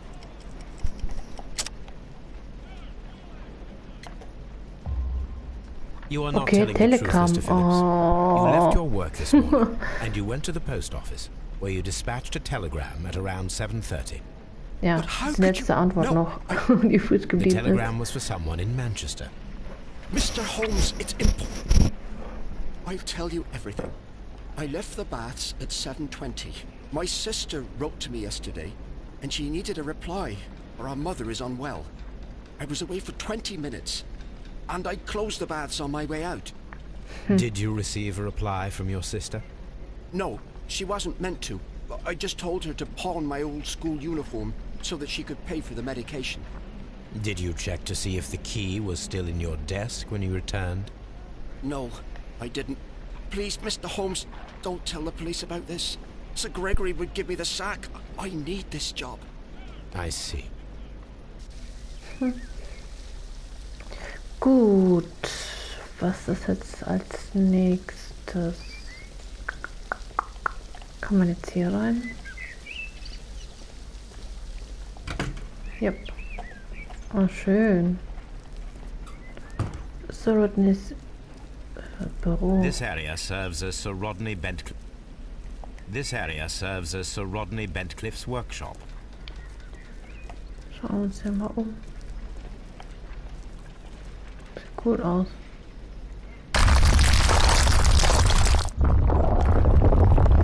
Das schützt ja alles ein. Okay. Oh my God, are you all right? I wonder how this could have happened. Yes, it is somewhat treacherous. Fortunately, I am unscathed. To where does this corridor lead? To the frigidarium, the coal room. Barely unscathed and by a very small margin. And treacherous is an understatement.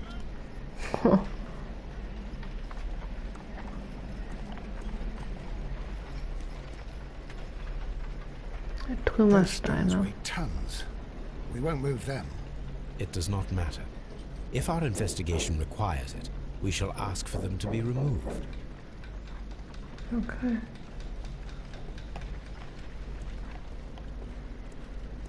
I'm always wondering what's on your mind, Holmes.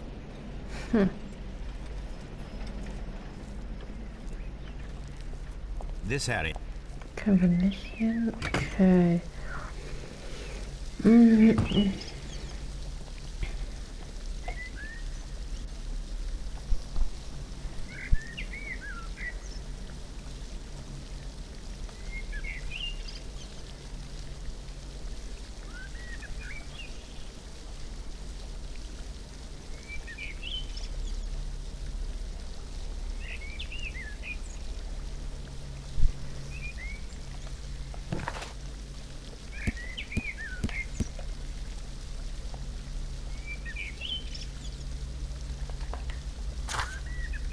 Ich würde sagen, wir gehen mal zurück, weil wir können dann eine Blutprobe nehmen.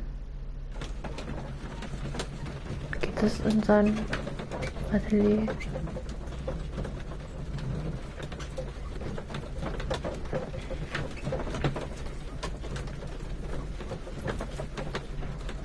Okay, dann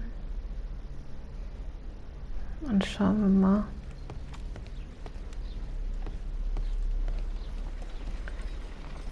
Blut analysieren.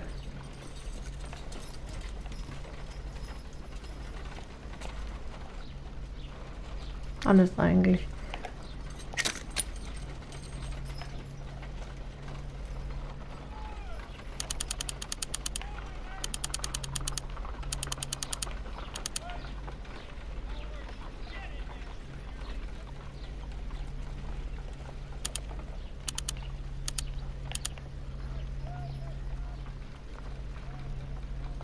Selenite.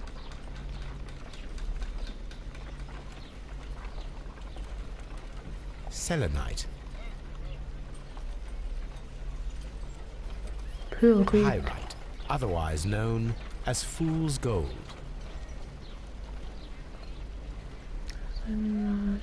Pyrite.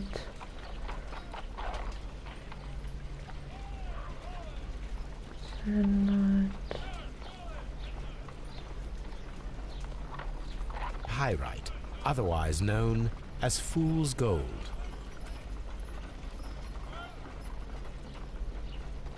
Selenite.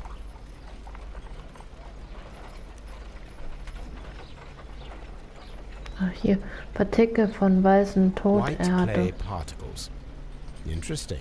According to the color and its composition, I deduce that this sample is white clay. Now, I need to find which area near London this sample belongs to. Ah, was ist das? Eine Karte. Weiße The sample of Tonerde. dirt belongs to the White London clay region, located near the city of St. Albans. Gut, jetzt tun wir noch das Blut analysieren. Let us analyze this blood sample.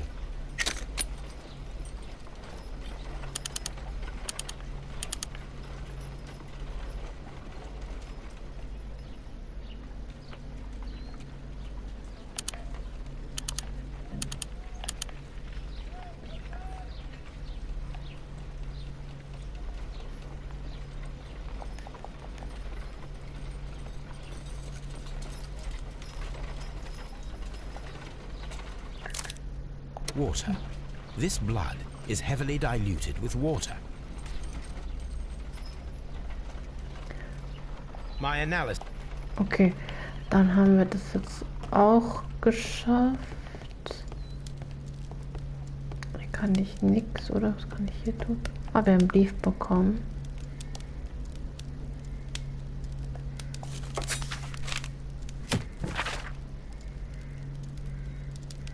Sherlock, mein geliebter Bruder, du hast ein weiteres Mal einen großen Fehler begangen. Hast du eine Ahnung davon, dass sich das Königreich dank dir am Rande eines internationalen Konflikts befindet?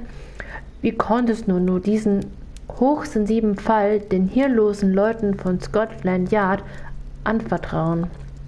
Ja gut, sie haben die Täter gefasst, aber hast du mal deinen Blick in deine Zeitung geworfen, was für eine große Unruhe deswegen entstanden ist. Es ist verallgemein von allen Mexikanern die Rede. Dabei gibt es, wie du vielleicht weißt, zahlreiche wichtige Abmachungen zwischen dem Königreich und den unterschiedlichsten loyalen mexikanischen Firmen. Das sollst du dir zu denken geben. Dein Bruder Mikros oder so. Huh. Das haben wir jetzt bekommen. Gut, da würde ich sagen, gehen wir jetzt wieder zurück nach Thermen von Strand Lane.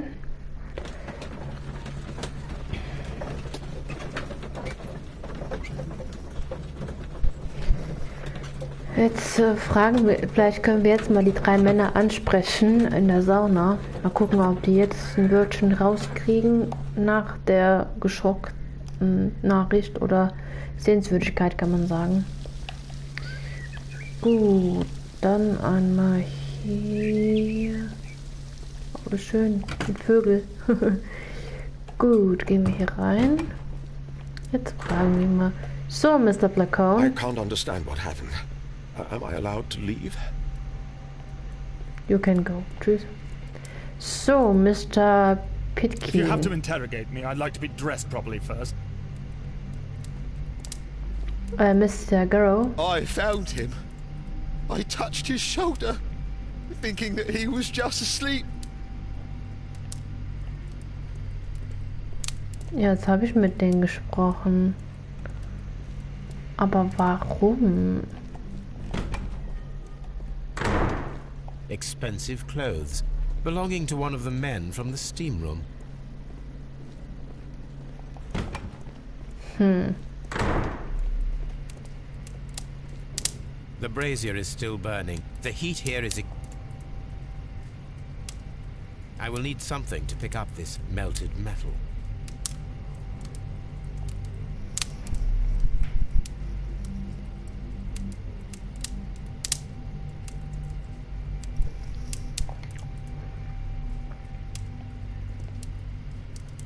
Blut auf Badetuch.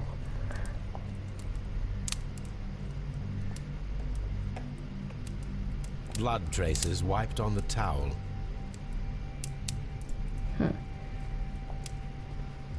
Jetzt will... Sie kann nicht reden.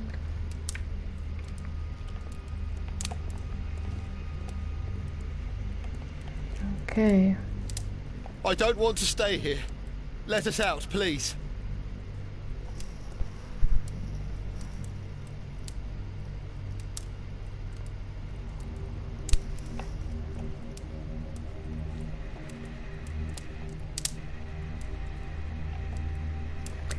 Hersteller G. Sherlock. Newell and Sons, steam specialists, Seattle, WA.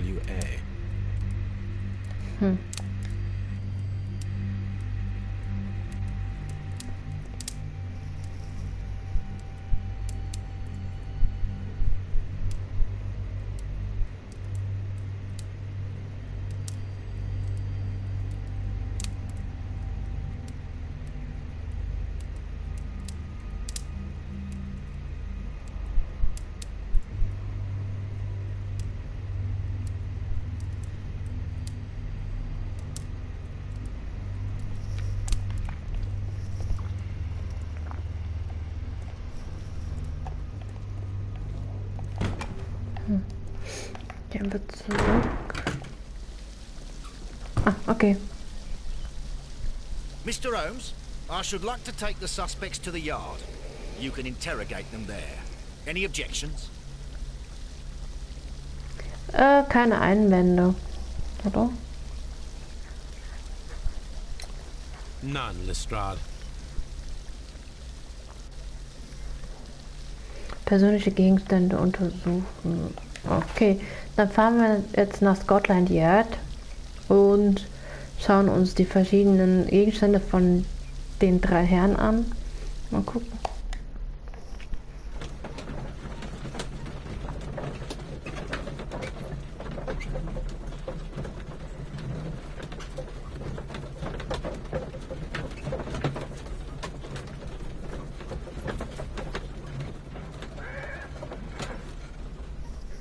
Oder warte mal kurz. Nee, Moment. Ich gehe noch mal kurz zurück.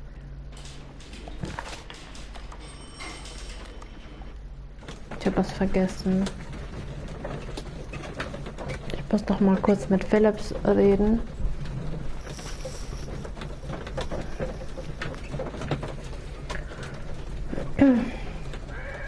Gut, nochmal zurück. Kann ich mit dem Herr Phillips noch mal reden? These baths are becoming sinister. Habe ich das schon? Gut, dann habe ich das anscheinend schon erledigt. Okay, dann fahren wir zu dem Scotland Yard. Zum Polizeiding.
So, was haben wir hier? Ein Taschentuch. Silk handkerchief.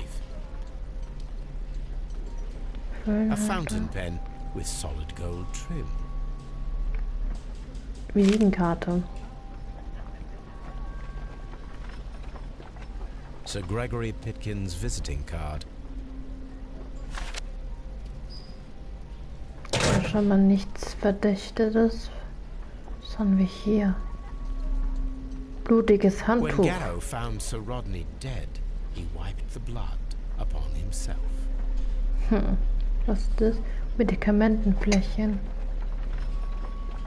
A phial with herbs. Do you know what it is, my dear fellow? It's the St. John's wort flower, Holmes. It's commonly used as a drug against melancholia. However, an overdosage might lead to a rash or even hallucinations.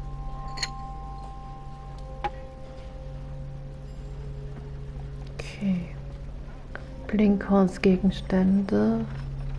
Haben wir einen Brief von Pitkin. Sir Gregory Pitkin, Direktor an Mr. Blinkhorn. Geehrter Mr. Blinkhorn, die Interessen, die ich vertrete, machen es erforderlich, dass sich die Situation in den Thermen bessert. Im Moment stehen die Ausgrabungsarbeiten im Abkühlraum unter ihrer Kontrolle. Es gibt doch jedoch keinen nennenswerten Fortschritte. Es ist ihnen nicht gelungen, irgendwas von Wert zu finden, und wir können den Abkühlungsraum weiterhin nicht der Öffentlichkeit zugänglich machen. Das Terrarium ist ein wichtiges Mosaiksteinchen bei den Unterfangen, den Menschen heute das Erlebnis der römischen Thermen näher zu bringen. Aus diesem Grund bitte ich Sie dringendstens, Ihre Arbeiten innerhalb der nächsten 2 Monate abzuschließen. Das sollte genug Zeit für Sie sein, die archäologischen Forschungen in den Thermen zu beenden und einen anderen Ort für Ihre Unternehmungen zu finden. Gut, was haben wir hier? Ein Bleistift. Gut, dann haben wir jetzt noch, wie heißt der? Cliffs Gegenstände. Ein Notizbuch. Rodney Bentcliffe's notebook. It may contain something of interest. Herausgerissene The Seite. last pages were torn out. We must find a way of retrieving Sir Rodney's last lines. Watson, please prevent anyone from entering the room. But first, fetch me a pencil. Stimmt, man kann ja dann das gedruckte, geschriebene, kann man dann mit einem Bleistift machen. Gut, benutzen. Oh.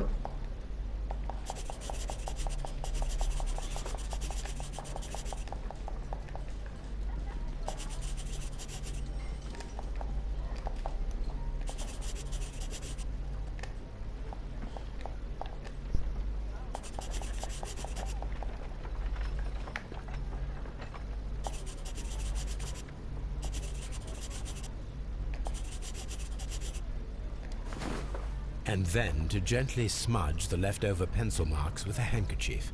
I'm sure that Watson won't mind if I use his.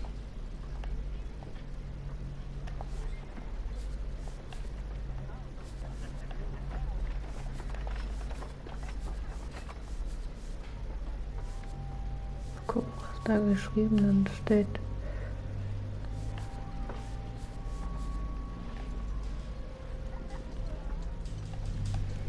Steht da jetzt? Mr. Holmes, the coroner... But what are you doing? Tampering with the evidence? I prefer to make them talk. Today, I almost found it. This date will go down in history. Sir Rodney was about to make an outstanding discovery. Wonderful. I could retrieve only the final words. The rest of it is lost. Perhaps the autopsy will assist us in that matter. I'm not sure that I can allow you to inspect the body now. I am sure that you must, Constable.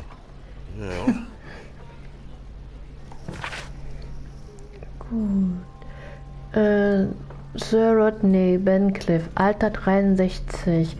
Der rechte Augapfel wurde von einem Gegenstand mit einer gebogenen Klinge vollständig durchstoßen und aufgeplatzt. Wow. Die Klinge hat die Orbitalaufhöhe der Stirnbeins durchstoßen und in den dahinterliegenden Frontallappen und des Kalsom verstoßen, um schließlich ihm kleine zu enden, wo sie hämorrhagische Wunden verursacht hat. All diese Verletzungen haben zum direkten Tod der untersuchten Person geführt. Im Oberlappen der rechten Lunge befindet sich eine Verletzung, die mit Mukus und Ablagerungen dies kann auf eine chronische Infektion durch Stoffe zurückgehen, die wahrscheinlich in einer Grabkammer eingeatmet wurden. Elemente einer verwesenen Mumie zum Beispiel oder von getrockneten und verfaulten Lebensmitteln, die als Grabbeigabe dienten. Weitere Verletzungen sind nicht festzustellen. Boah, das ist Gänsehaut, ey. Wow. Ein Brief von Sir okay. Die Verdächtigen wurden zu Scotland Yard gebracht und können verhört werden. Die persönlichen Gegenstände des Opfers und der Zeugen können jetzt auf der Polizei untersucht. Haben wir gemacht. Sir Rodneys Leiche kann jetzt untersucht werden. Das machen wir gleich. Was haben wir hier noch? Wir haben noch nicht alles durchgeguckt. Hier haben wir noch den Ring von dem Toten. Was most likely the one that Sir Rodney wore. He removed it before entering the steam room.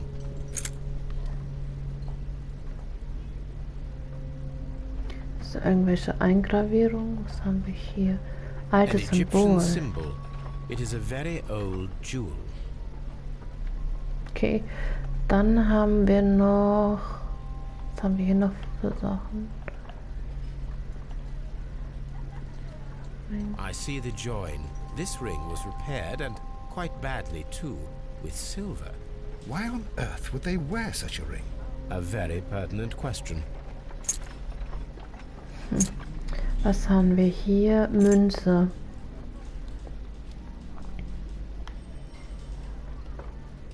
An old and rather dirty coin. Was ist das hier? Eine A Karte. hand-drawn map.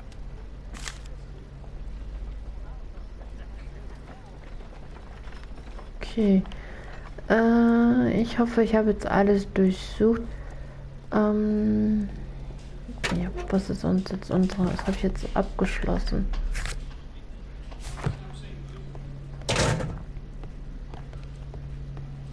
Locked.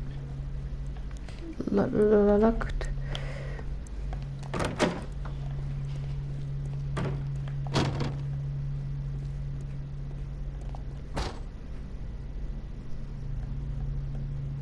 An unusual wound, inflicted by a curved knife, which resulted in instant death, as the coroner's report says.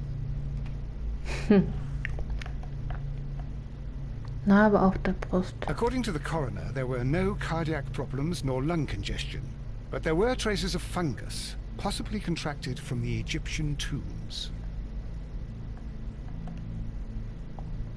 The coroner observed no stomach nor liver disease, if we're to accept that Sir Rodney was an occasional drinker and 63 years of age.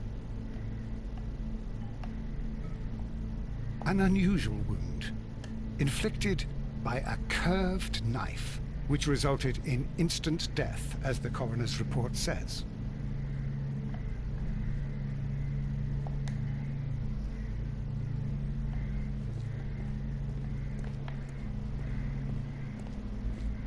What should we do next, Holmes?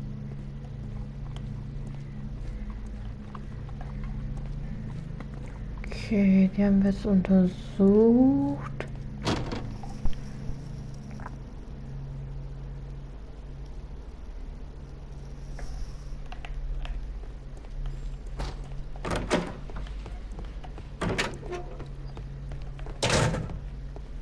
Please escort this suspect for interrogation. Good day to you, sir. My name is Sherlock Holmes, and I am assisting the police with their investigation of the murder of Sir Rodney Bentcliffe. Would you mind if I asked you a few questions? Not at all, Mr. Holmes. My name is Percival Blinkhorn.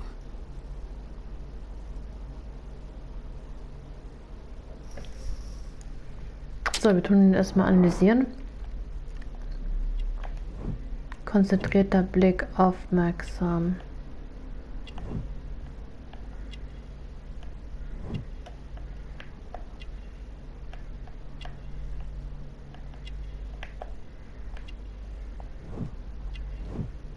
Hosenträger.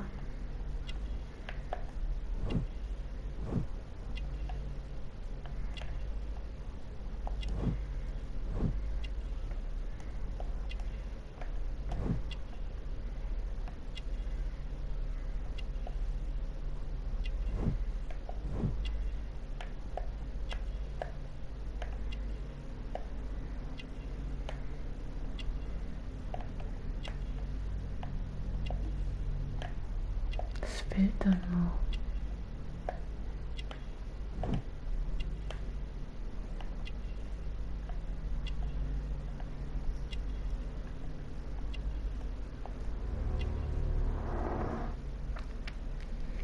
So, Beruf. What is your occupation? I'm an archaeologist, specializing in the Roman period. I'm working on several excavation sites at present, including the baths at Strand Lane. Can you tell me more about the baths? Well, we're hoping to retrieve a great many interesting artifacts from the site, and to list any items of value before their eventual restoration and exhibition. And has it been successful? It has, thanks to Sir Rodney. Sir Rodney? What was your relationship with Sir Rodney? Well, I couldn't say that he was a kind man, no. But he was talented. I felt a great admiration for him, I must say. Was it your first collaboration? I had met Sir Rodney briefly once in Egypt, and I'd shared my researches with him. Surprisingly, my work did convince him to come here. He arrived only a couple of months ago. Surprisingly? Well, Sir Rodney was a cold man, and so very... Was haben Sie gesehen? Can you tell me what you saw today? Well, we entered the steam room and we all went to sit down. The steam was particularly dense, and I didn't see anything much further after that. I just heard Mr. Garrow shouting, but we all ran for the door and bumped into each other. I was very alarmed by this point. Aber sehr viel, ist ganz schön Well, nervös. the door was stuck, and with all the steam, it was quite frightening. I was barely able to see my own feet. Garrow was covered in blood. Do you believe that Garrow killed Sir Rodney? Oh, no. Garrow couldn't harm a fly. Irgendwas Ungewöhnliches. Can you recall any recent event that would occur to you now as being a little strange? Well, yesterday we had a small argument. Is that all? No. Sir Rodney informed me that he was to attend the London Archaeological Congress with me. Then he advised me of quite the opposite. And rather aggressively, too. Ring? Do you recognize this ring? Certainly. It's the famous Aswan ring. Sir Rodney brought it back from his last campaign in Egypt. And he kept it for himself? Sir Rodney has had his own particular ideas of archaeology. Medikament. What can you tell me about Garrow? Well, he always looks so sad, and he has been acting strangely lately. He complains about voices and visions. I will keep an eye on him because I'm worried. Ihre Arbeit. How well were your researchers progressing before Sir Rodney's arrival? Rather well.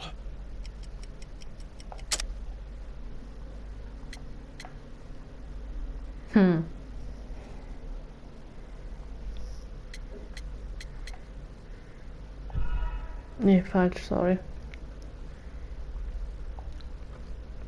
How well were your researchers progressing before Sir Rodney's arrival? Rather well.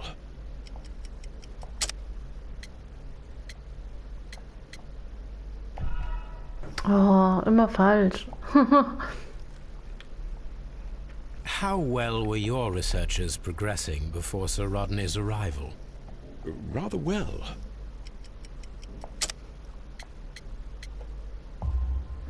This letter reveals that Sir Gregory was prepared to put a stop to your work. Yes, but since Sir Rodney's arrival, he had calmed down. He allowed us to work. I'm not sure what they agreed on. What will happen now that Sir Rodney is dead? Well, I haven't thought about that. But if it's needed, I will fight to defend Sir Rodney's expectations.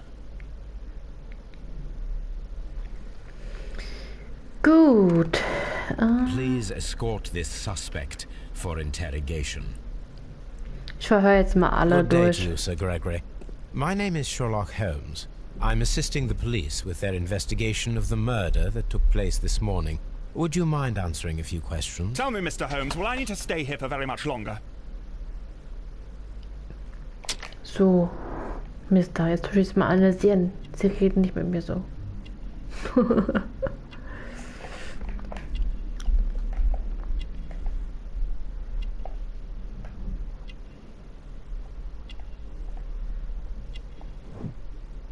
Und von geringen Einschätzung. Sieht auf jeden Fall nach teure Kleidung aus.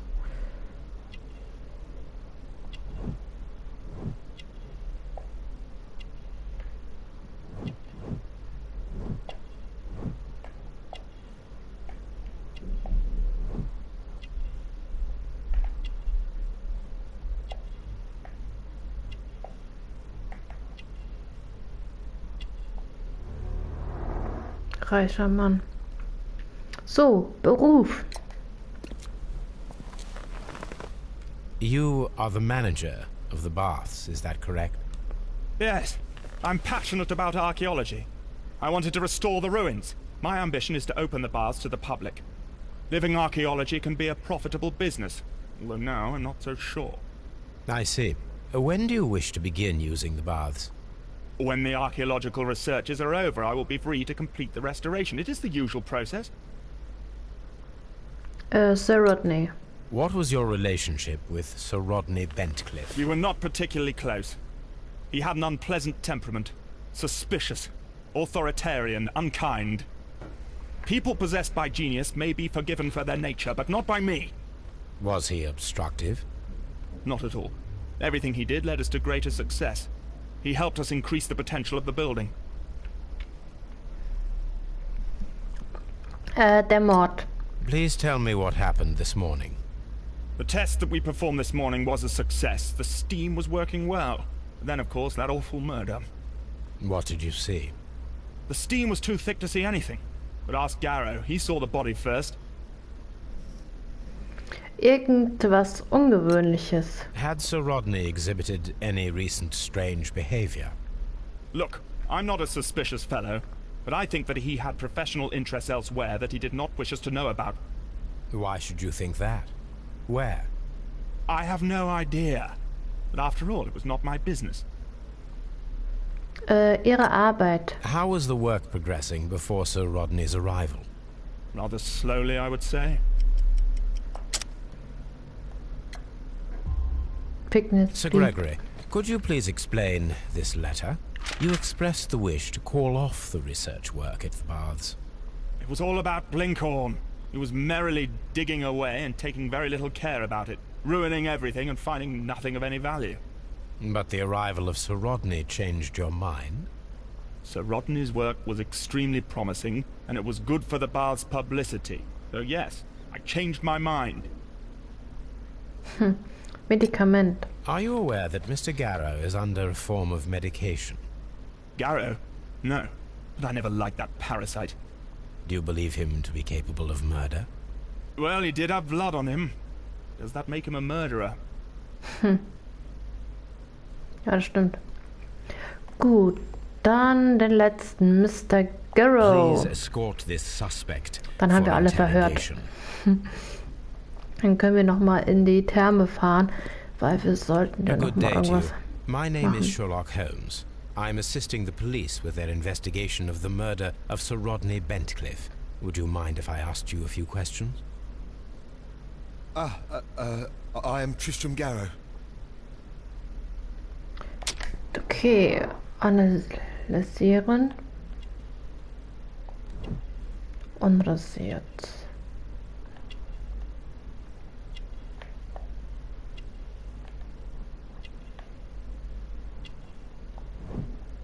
weiß. Er ist nervös. Augenringe.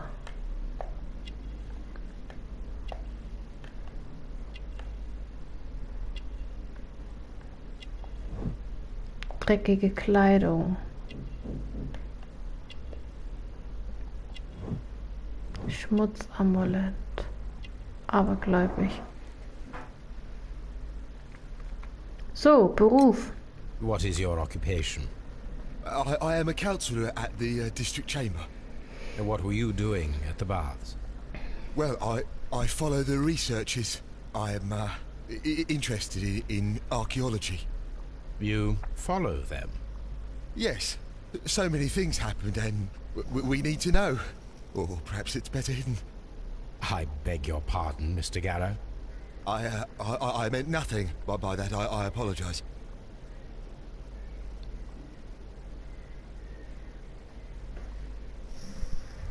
Sir Rodney. What was it like to work with Sir Rodney? It was like working with a genius. He was a hard man, but then you know this world is hard. There are always people who want to steal from you. And he trusted me, but oh. Are you feeling unwell? Oh, I'm sorry. It is I remember. Oh, I feel so sorry. Do you need anything? I feel bad. I hear... No, nothing. I'm better now. Okay, der Mord. Please try to recall what you saw today. The room was so hot. I had to remove my glasses. I was not feeling so very well in there. But you found the body. I saw the knife, you know, flying through the air. I saw the blood. I tried to escape. I don't remember. Saw the knife? What did it look like? Everything was as if in a nightmare. It all happened so fast. The knife was shining like gold. Irgendwas Ungewöhnliches. Had Sir Rodney exhibited any recent strange behavior? Well, he had been rather secretive these past few days. Last Thursday, for example, I saw him leave. When he returned, it was very late. He showed me some wet coins, Roman coins, and he started to laugh. Okay, Ring. His ring! Oh, it should be destroyed. Why do you say that? It is a cursed ring, digging dark secrets. Really? It is after me now. I know it. I shouldn't have worked on it in the workshop. It's too late now. Okay. Geht's denn gut? This is the coin that he showed me. It is from the 3rd century. It must be very rare. No, I don't know. Medikament. Thank you. Thank you. This will help me to calm down. Do be careful with the dosage. I will. I mean it. Garrow appears to be rather mentally disturbed. Either that or he is a good actor. Das wissen wir noch nicht, wie das jetzt ist. Gut, wir können ja schon mal was zusammenbauen. Gestohlene Notizen.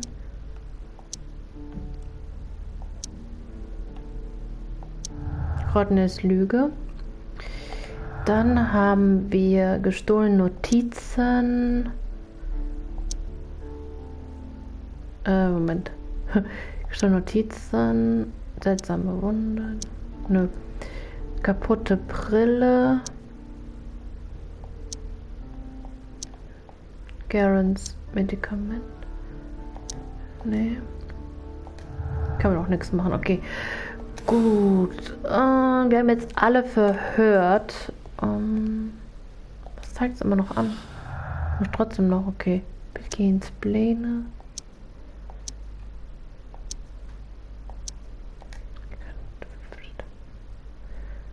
Medikamente.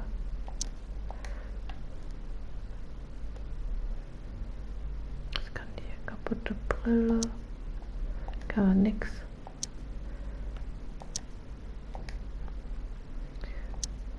Ach, zurück. Was? Ja, selbstwarnende Wunde. Dann haben wir noch kaputte Brille. Gibt's nichts. Da gibt's auch nichts.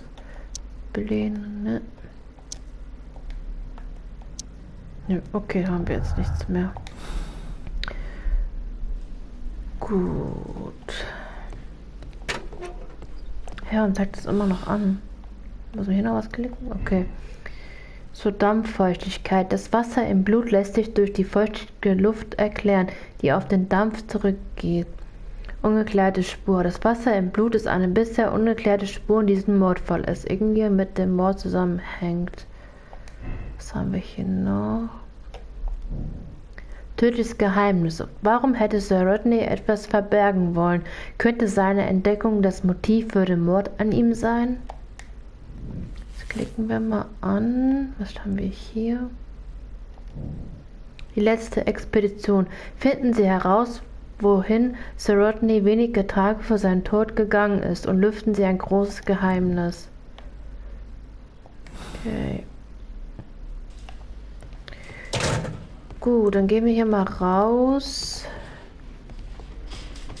Können wir eigentlich jetzt in das Büro gehen, wo er verschlossen war? Gehen wir zurück zu den Thermen. Schauen wir uns das nochmal an.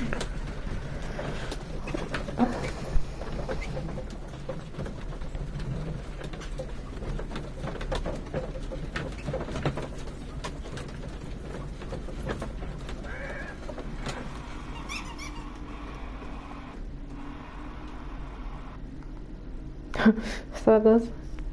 Okay. Gut, dann sind wir jetzt nochmal hier bei den Thermen. Können wir jetzt mit dem Philips nochmal reden? All these events are bad for the baths. And my job. Okay, wir gehen jetzt nochmal in das eine Büro. Wo war das?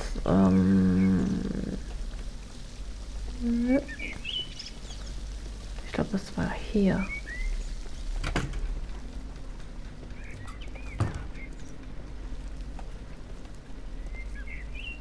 This area. Okay, jetzt können wir rein. So, Tisch untersuchen. Was haben wir hier? Wir haben hier archäologische Werkzeuge.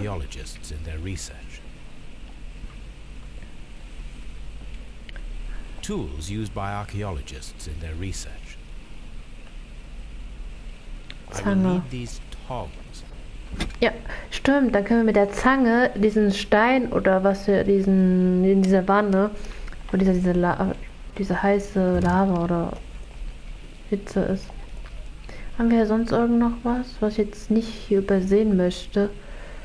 Okay, das sind alles Werkzeuge. Okay. Gut, was haben wir hier noch? Tisch noch hier? Was haben wir hier? Dokument.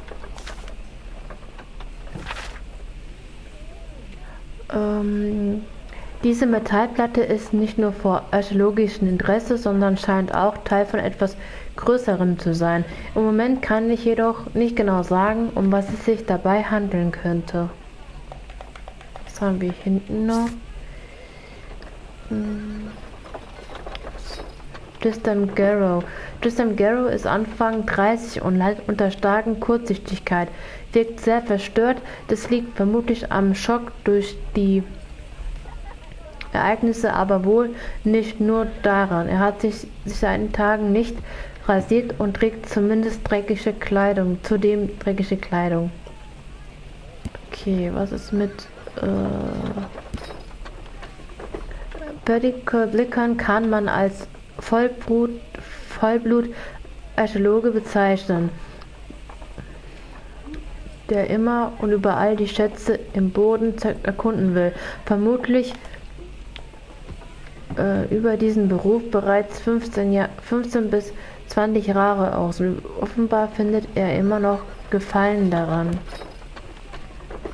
Gregory Bitkin. Gregory Bitkin entspricht dem typischen Bild eines Mitglieds der oberen Klasse.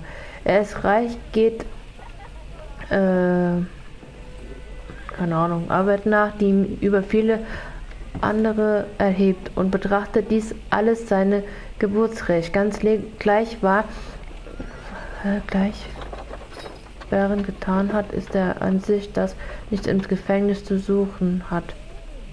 Ja, das andere kann ich leider nicht lesen, das muss ich irgendwie ausdenken. Perforierte Tafel. Drehen wir mal um. A shape has been cut in the plate. What should be done with it? Good question. Was haben wir hier noch? Archäologische Archaeological Funde. findings. Old clay pots with numbers inscribed upon them. Okay, was haben wir hier noch? Tisch. Dokument. Mein verehrter Freund, ich möchte im kommenden Monat eine Pressekonferenz in den Thermen von Strand Lane abhalten. 1893 war ein bemerkenswertes Jahr für meine Arbeit in Ägypten, doch jetzt ist es in der Zeit, mich auf die englische Archäologie zu konzentrieren.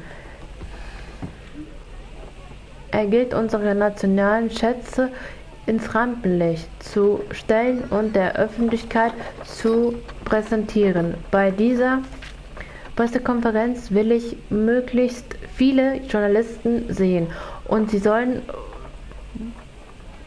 wohlwollend darüber schreiben, da wir sie äußerst gut behandeln werden. Daher werde ich meinen alten Freund Lord Blackmore ansprechen und die Sondermittel des Königlichen Archäologischen Institut für die Veranstaltung nutzen. Sir Rodney Bencliffe.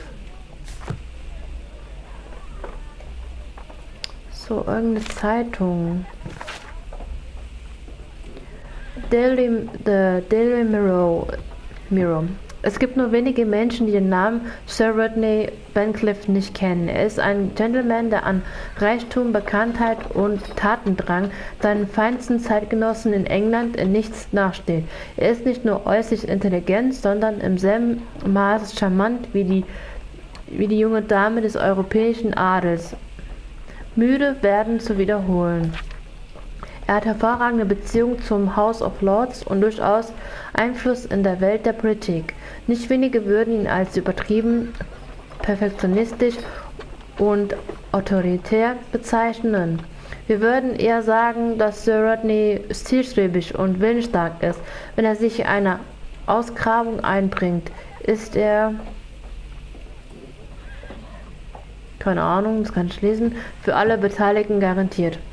Weil ich bin direkt neben dem Wort. Schön, ne? Gut. Was ist das hier? Das haben wir auch schon. Okay, was haben wir hier noch? Nochmal Zeitung, Artikel. The Times. Wundersame Fortsetzung der Ausgrabung in den römischen Thermen von Strand Lane. Die Ausgrabungen in den Thermen standen schon kurz vor dem Aus, als wie aus dem Nichts der Retter auftauchte.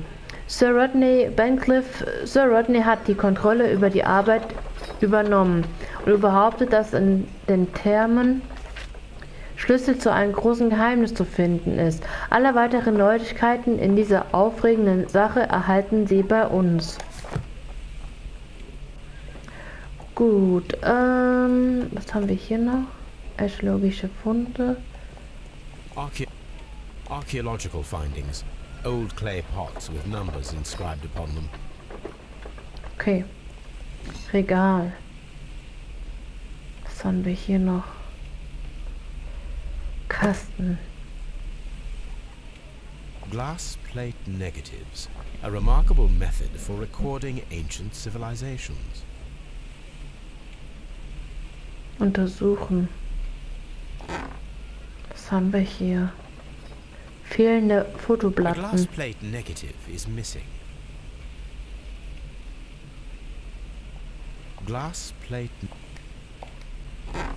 Okay, da fehlt auf jeden Fall was. Was haben wir hier noch?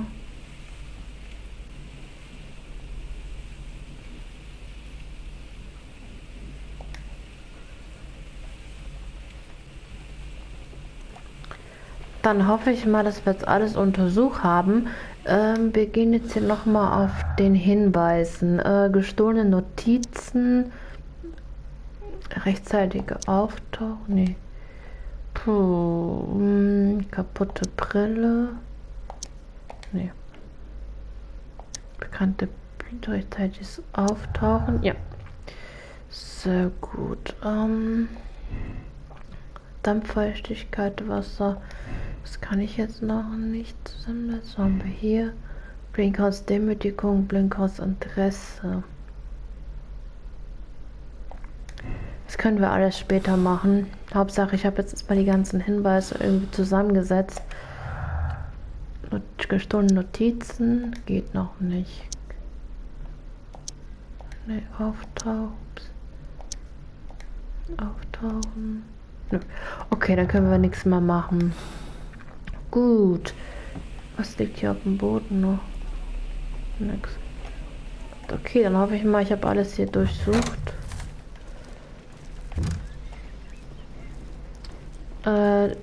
Gut, wir gehen jetzt in die Sauna nochmal, weil wir haben ja jetzt diese Zange, jetzt können wir wahrscheinlich das aus diesem Teil holen. So.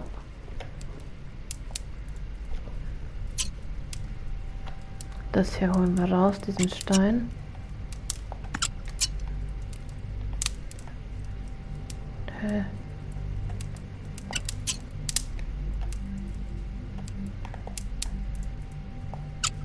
Jetzt haben wir es. I should analyze this melted metal.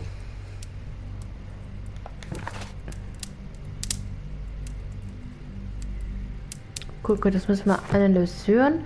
Das heißt, wir müssen dann später noch mal zu seinem Zuhause. Können wir noch mit Phillips reden? These baths are becoming sinister. Okay, gut, dann gehen wir zurück. Wo ist denn der Ausgang? Nee. Dann fahren wir zurück nach Baker Street.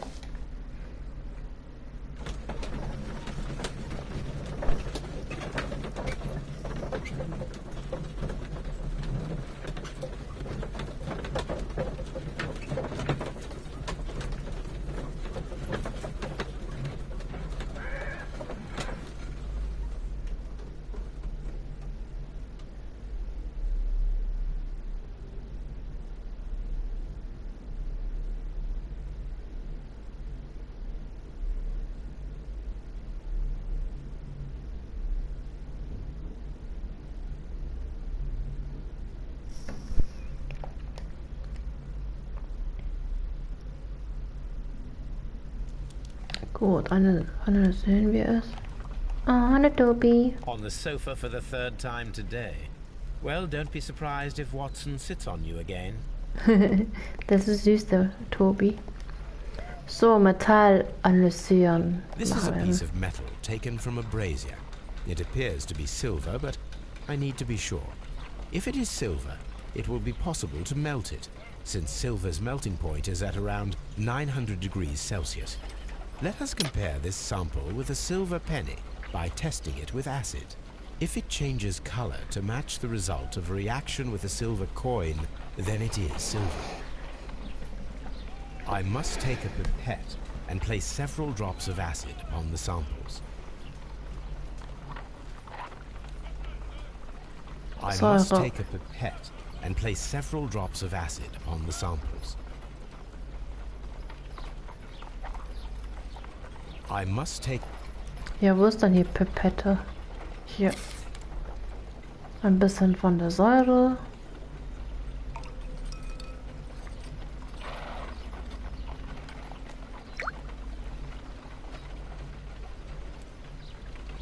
Oder auf dem Mütze.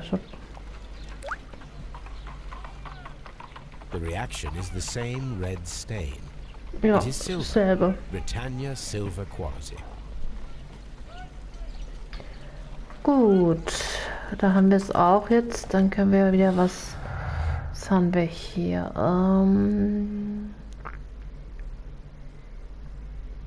Kohlebecken. Rote Brille. Möglicherweise Silberwaffe. Ein Gegenstand aus Silber ist kürzlich im Kohlbecken zu einem Metallklumpen geschmolzen. Gut. Wir gehen jetzt wieder zurück nach Term und Strandlane.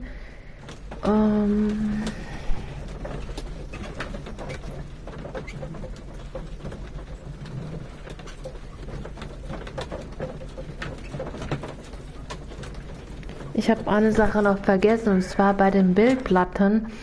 Da konnte ich eine mit rausnehmen. Dann gehe ich jetzt nochmal hier rein. Ne, Moment, hier ist falsch. Hier. Ist das hier? Ja. Gehe ich nochmal hier rein.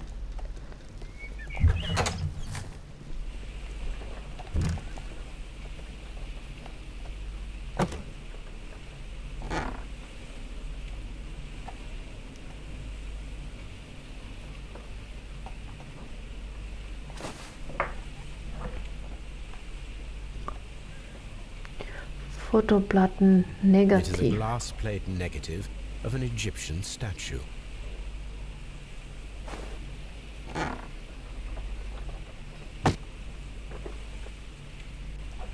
Okay.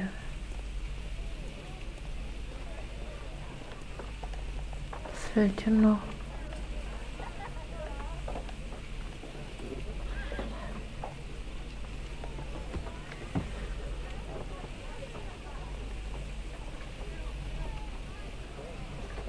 Archaeological findings. Old clay pots with numbers inscribed upon them.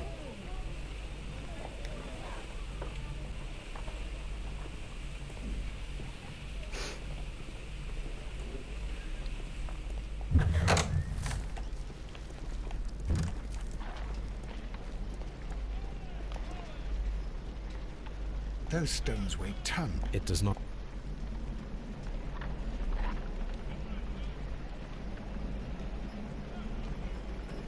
Those stones weigh. It does not map. Okay, hier können wir nichts mit We tun. don't have. Ja, wir haben echt viele Spuren, aber irgendwie noch keinen Anhaltspunkt. Puh. Mr. Holmes? All these events are bad for the baths. And my job.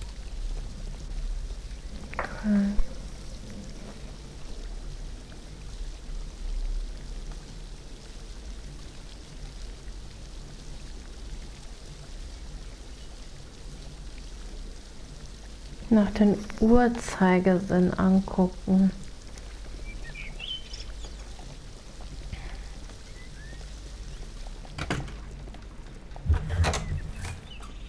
Okay, Uhrzeigersinn. Archaeological findings. Archaeological findings. Old clay. Archaeological findings. Old clay pots with. Archaeological findings. Archaeological findings. Archaeological findings. Old clay pots with numbers inscribed upon them.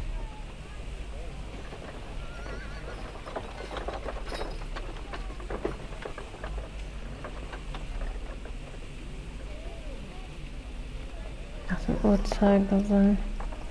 Dann so. Archaeological findings. Old. Archaeological findings. Archaeological findings. Old clay pots with numbers in. Archaeological findings. Archaeological findings. Archaeological findings.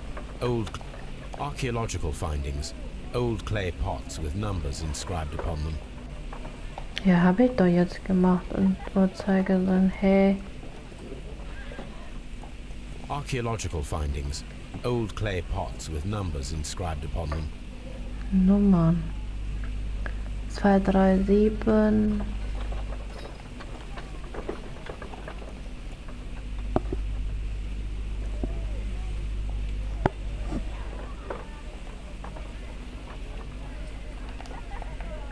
Keine Ahnung.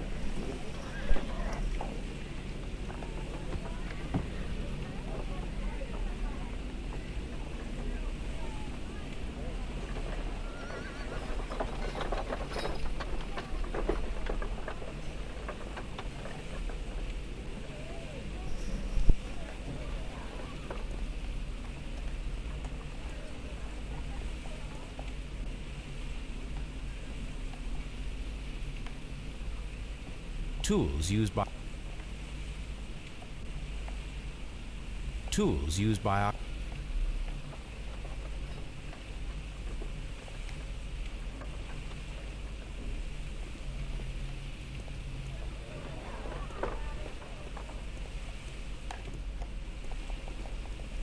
Aber warum ist es immer noch nicht abgeschlossen?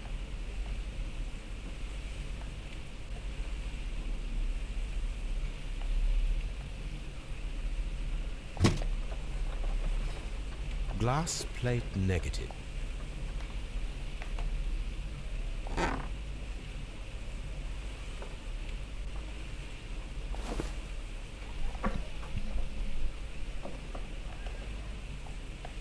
It is a glass plate negative of an Egyptian statue.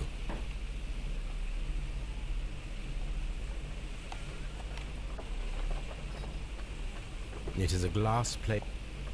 It is a glass plate negative of an Egyptian statue. A glass plate negative is missing.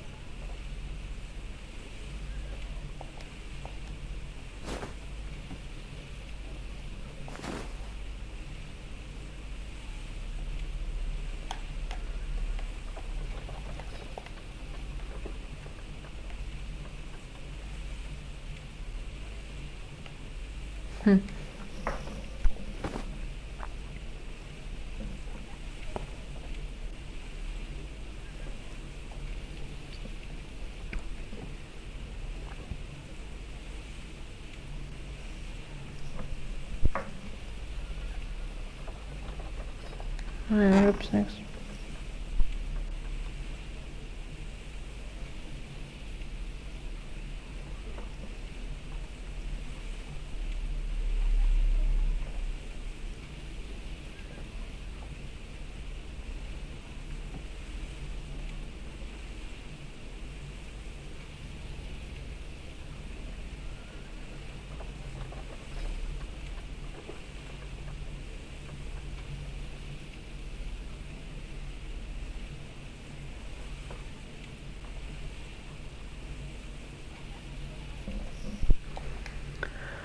Gut, dann würde ich sagen, gehen wir jetzt wieder raus.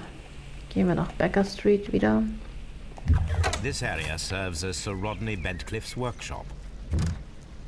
Ja, hab ich nicht geklickt.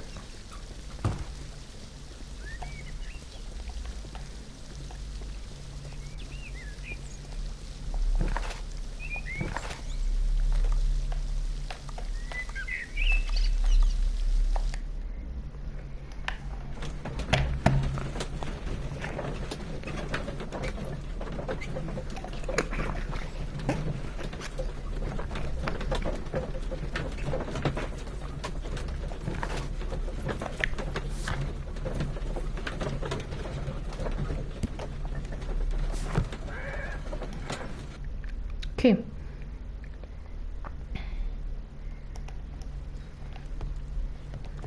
Wir sollen jetzt zum Archiv gehen.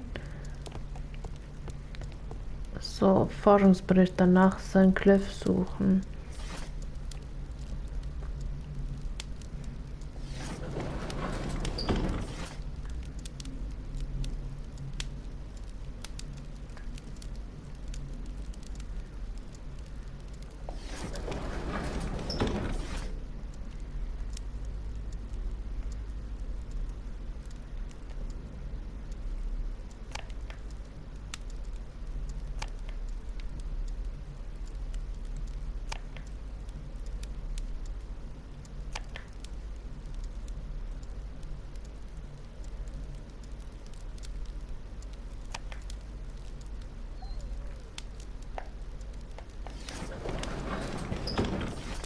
Zeitung Forschungsberichte, Chemie. Was mache ich denn? Jetzt sagen wir 1893.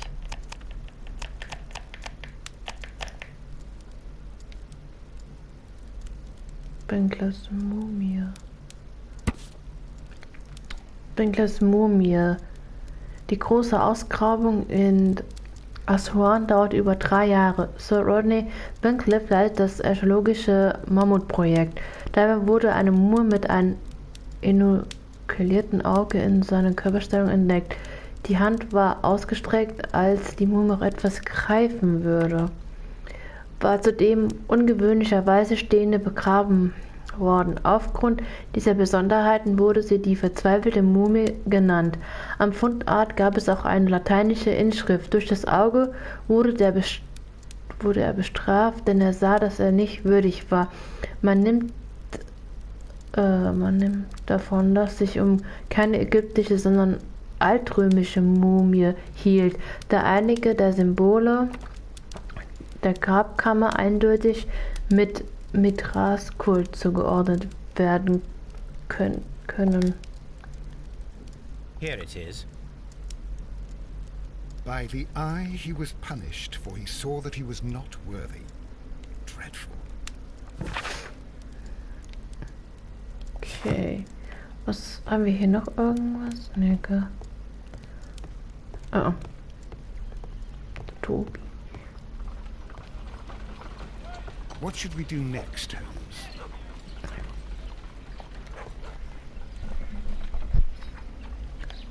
Ja.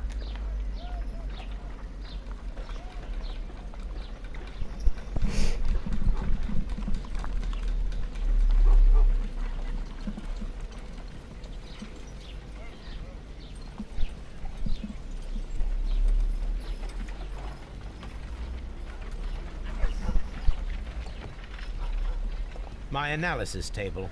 It is useful for my work.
A map of London and the surrounding area.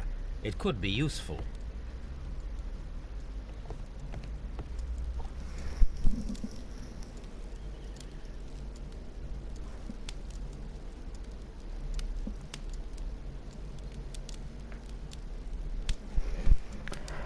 Gut, ich würde sagen, an der Stelle machen wir dann beim nächsten Mal weiter. Ja, ist auf jeden Fall schon gut weitergekommen.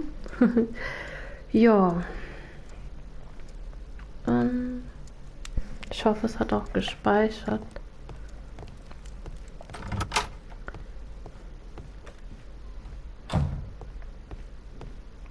Ich hoffe. Naja, ich hoffe doch schon. Gut, dann würde ich sagen, machen wir für heute Schluss. Ich bedanke mich auf jeden Fall für die neuen Follower auch wieder und die Leute, die mir zugeschaut haben. Vielen, vielen Dank. Dann seid auf jeden Fall auch beim nächsten Mal wieder dabei.